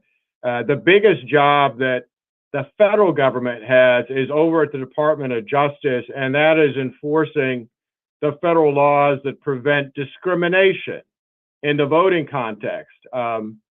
One of the mistakes that's been made by this administration, it was also made by the Obama administration, was trying to misuse those federal laws like the Voting Rights Act to try to stop good reforms by the states. The most obvious one is trying to claim that requiring an ID to vote is racially discriminatory and a violation of the Voting Rights Act. So part of what needs to happen is actually enforce those laws the way they were intended and don't misuse them to try to stop good reforms by the states. The other big area is in campaign finance regulation. Those are the laws. That's something the feds do have jurisdiction over, right? The laws governing the raising and spending of money by federal candidates. People running for Congress and president. The biggest recommendation I made there was one that I think should be common sense, although I have been attacked for it, which is, without getting into a long-winded explanation of this, look, there are two federal agencies with authority to enforce our federal laws on campaign financing. There's the FEC, where I was a commissioner. They've got civil enforcement authority. The U.S. Justice Department has criminal enforcement authority. And the one big recommendation I made was that they should coordinate so that their view of the law is the same. In other words, think of the position you'd be put in if you have the FEC saying, oh yeah, what you're doing is perfectly legal. And at the same time, the Justice Department is saying, oh, no, what you're doing is illegal. That shouldn't happen to anybody, whether you're just a member of the public or a candidate. And that has happened in the past. And so the biggest recommendation I made was that the president, who's got control over the Justice Department, not the FEC, should make sure that the Justice Department isn't taking positions on the legality of things that conflicts with what the FEC says. Doesn't that make sense? Yeah, absolutely. I'm glad you guys are promoting that policy recommendation. Hans, do you have a quick second to take a phone call from a listener here? I got about time for one phone call. All right. Well, unfortunately, I've got to go. Yep, no worries. Steve, Denver, you're on the Jeff and Bill Show, News Talk 710 KNUS with Hans von Spakovsky. Yes, good morning. I wanted to ask you about the career people, not the Schedule C or the political people. So, as you know, at the top of the ladder, you have the senior executive service, and then you start with the general schedule grades, GS 15, all the way down to 1. How deep is Project 2025 going to cut into to that group? Well, look, there's a whole chapter on this, but in essence, what Project 2025 says is, look, when people elect a president, whether it's a Democrat or Republican, they're choosing that person because they believe in the policy positions that candidate has taken. I know that. I've written stuff on political. My point is, I'm not asking you about. I'm not asking you going to let me answer the question? Yes, let me answer the but question? I'm asking you about. I want you to answer the career service question. Our point is that anyone who's carrying out policy, developing policy, putting in policy, that is within the political branch. Those are the political positions. People within the career ranks, whether it's senior executive service or the GS 15s and below, they're the ones that are supposed to carry out the policy positions and priorities of a president. Again, whether it's a Democrat or Republican. Unfortunately, all these very senior career slots have drifted into being the ones who are developing and carrying out policy, and we don't think that's the way it should be, particularly because everyone who does policy ought to be accountable to voters. Those are political positions. The career folks aren't accountable to voters. How deep will that go? Off the top of my head, I don't know. But I do know that the whole point of this is that career slots should not be developing and carrying out the policy priorities of the president. Hans von Spakovsky, manager of the Election Law Reform Initiative and senior legal fellow with the Edmund Meese Center for Legal and Judicial Studies, joining us on the Jeff and Bill Show to take the tough questions on Project 2025. You can learn more about Project 2025 by going to project2025.org. Hans, this is kind of a right-left format show. You did a fantastic job. I appreciate you taking time to be on the Jeff and Bill Show. Yeah, thank you so much for the time. Sure, thanks for having me. Have a great weekend, sir. See ya. We'll continue with the Jeff and Bill Show in a second, but Billy, you want to talk about Balance Well Space? Yeah, I've been working with this amazing medical team, and I want you to experience the change that I'm experiencing on a weekly basis. I'm working with Balance Well Space. They're a brand new medical facility here in town.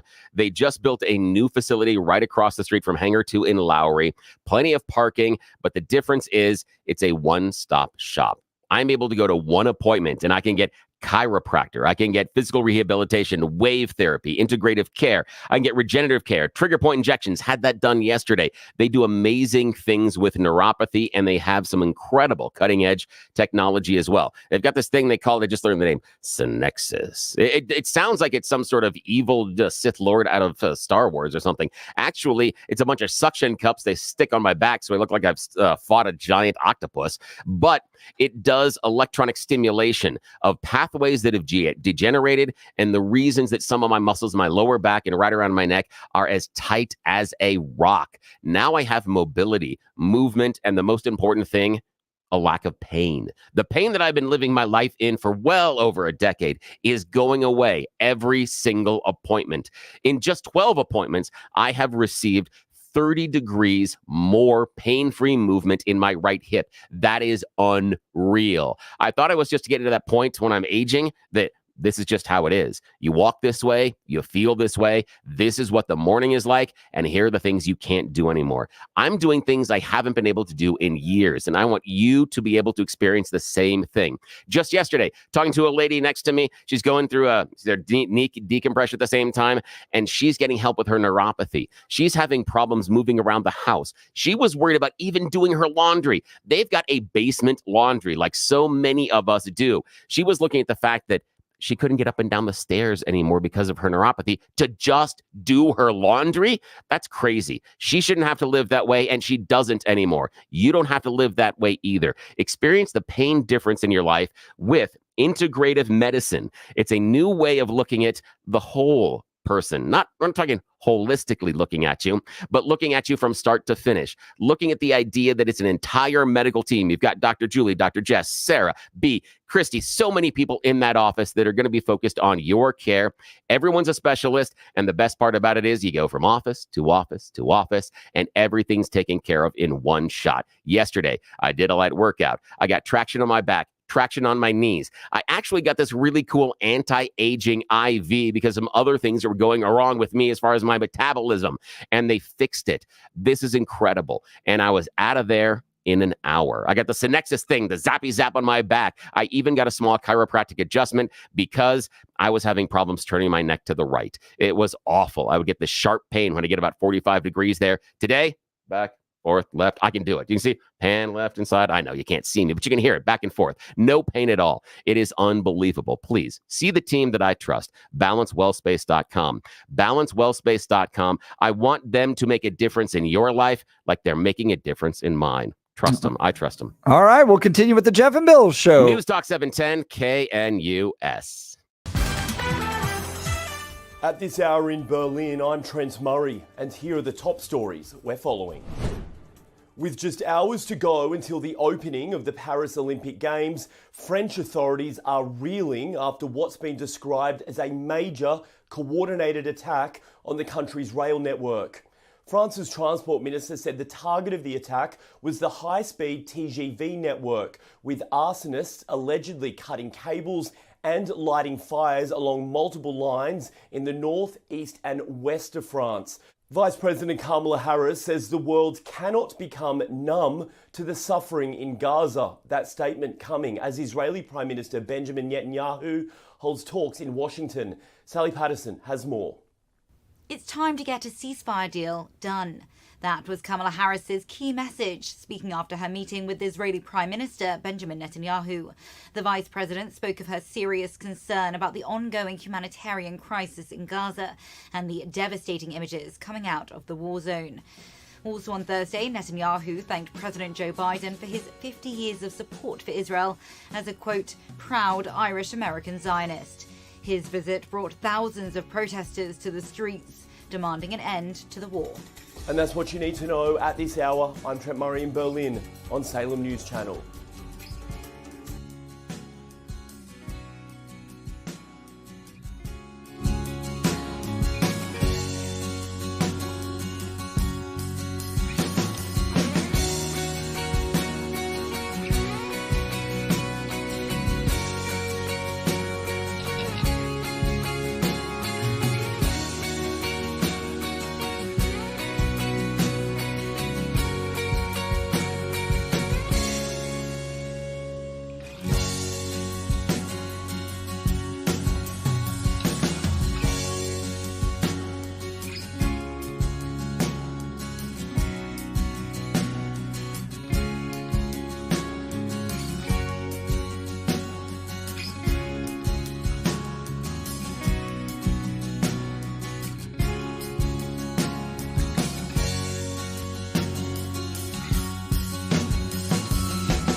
Welcome back to the Jeff and Bill Show. Great conversation with Hans von Spakovsky with the Heritage Foundation on Project 2025. They're debunking a lot of the kind of misnomers about him, too. If you go to project2025.org/truth, you get the details there. But they basically got, look, a lot of people that work in policy to put together a 900-page document on what they would do if they were in leadership in particular agencies. That's how big our federal government is. You need to have this type of detail. And man, it is detailed. So I appreciate what they're doing. Let's go to the phone lines. Jay, you're on the Jeff and Bill Show. Good morning. Hey, good morning. Great show. Learned a lot. I want to quote Blake. Did Blake use the term Barack and Big Mike on the radio? Did you notice that that Camille, or whatever her name is, Kamala Harris, was very surprised that they were together. She says, "Oh, you're together." See, everybody in their group knows that they're not always together. Yeah, it could be they're just busy people. One's the former president, one's the first lady. We're a busy family too. But it just struck me so much as one of those calls that my kids get from my parents. Oh, hey, little Timmy, happy birthday to you. Yeah, for me, the professional wrestling side of me, that's a work. It was a setup, and the reason why, because the cameras were there, but most importantly, the audio of that phone call is way too clear. They had to be piped into that feed before the recording, because you can't get ambient sound like that off a regular mic. There had to be. I think they recorded it on Barry and Mike's side too. There's something. Yeah, that's the idea. It's on the other side. So yeah, that's you're absolutely right, Billy. The tunnel sound, and I've been down there in those tunnels. It's different than a studio like what you're on, so quiet. And also, what's funny is there was two people shooting video. Just happened to be shooting. Was that Nancy Pelosi's daughter shooting video? I'm sure it was. They all happen to be right there. Yeah. Do you have something to say on Project 2025? Yeah. I learned a long time ago, don't believe what people say. It's what they do. And I know that they're viciously trying to turn down all of our power, which 90% of it comes from where I used to live, just west of Steamboat at the Hayden power plant that's brought into Colorado into the Front Range. And they have shut one of the very clean coal burning units. There's 3 units, and the coal is right there. Everything's perfect. And of course, they're running us off a natural gas plant that 3 of us and everybody else listening, paid $2 billion for it. It's at I-70 in Havana, just east of the old airport. And basically, they're playing a big game on us. Coal is clean. It's free to us. We own it. It's in the ground. Yep. And you look at what happened just recently in Texas, where people the freezing that took place there. No, and they've got a big energy side of it. So go check out project2025.org to get into the weeds on this. Look, there's just different components of our political system. I kind of go back and forth. You have people that are just pure policy. They're policy nerds. They dive into the details. That's what this document is. It is not a political document. It's not about winning an election. It is when Trump wins, here's where we go. Here's some ideas, and Trump can pick and choose as he wants. Jay, I appreciate the call. We're just out of time. I want to talk to you about my friends over at Roll 'Em Out Shelves. Just yesterday, I was sitting there remarking, because, Billy, I can pull out the entire shelf and just let it sit. Isn't it amazing? And just look through all the stuff. We have really deep cabinets, and I used to have to reach way back there to get anything. Now I can just pull them out. They're wonderful. See what these Roll 'Em Out Shelves are all about. If you go to rollemoutShelves.com, you can see them there. And these are sturdy Baltic birch shelves built right here in Colorado, and they're guaranteed for life. Really remarkable stuff that's transitioned our kitchen. You can utilize them in the laundry room and in the bathroom as well. Begin the affordable transformation in your home for less than $1,000 when Roll 'Em Out Shelves efficiently organizes your space with sturdy Baltic birch shelves built right here in Colorado and guaranteed for life. Give them a call today, 303-475-9601, or rollemoutshelves.com. Be sure to tell them Jeff sent you. Rollemoutshelves.com. We'll continue with the Jeff and Bill Show. News Talk 710 KNUS.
It's going to be a warm one today. 93 with scattered showers, but man, what a great weekend. 92, 95, mostly sunny on Sunday. I love this time of year. The dog days of summer. Get over to the pool, have some fun. Hey, I want to tell you about my friends over at Empower Home, Gay Ribble. I've gotten to know Gay through this job. She's been into the studio a few times. She's a well-known name in Colorado and a real expert when it comes to selling homes. Here's why I think you got to trust Gay Ribble to sell your home. Number one, she's an absolutely delightful person. That matters because when you're going through all the stress of selling your homes, the home inspections, negotiating with the other sellers, you want to have a person that is just enjoyable to work with. That's Gay Ribble. She's like this bright, beaming light. Number two, she cares about the values of this station. She supports this station, and she gives back to the state of Colorado. She supports orphans here in Colorado to help them find their forever homes because she was an orphan too. Found great parents, raised her right. She's a delightful person. She wants to help kids get that as well. So she's giving back to the community. And number three, most importantly, she is a titan in the courtroom or in the courtroom. That's Dan Kaplan. She's a titan when it comes to selling homes. And that matters because you need to get top dollar for your family. Look, a lot of people want to say that they hire friends, family members, neighbors to sell a home. But this is about business. This is about getting the most money. And she can get her clients an average of $30,000 more in the sale of a home because she has 14,700 pre-approved buyers ready to go. Reach out to my friends at Gay Ribble and the Empower Home team at Keller Williams by giving them a call at 833-301-SOLD. That's 833-301-SOLD, or go to gayasthebuyers.com.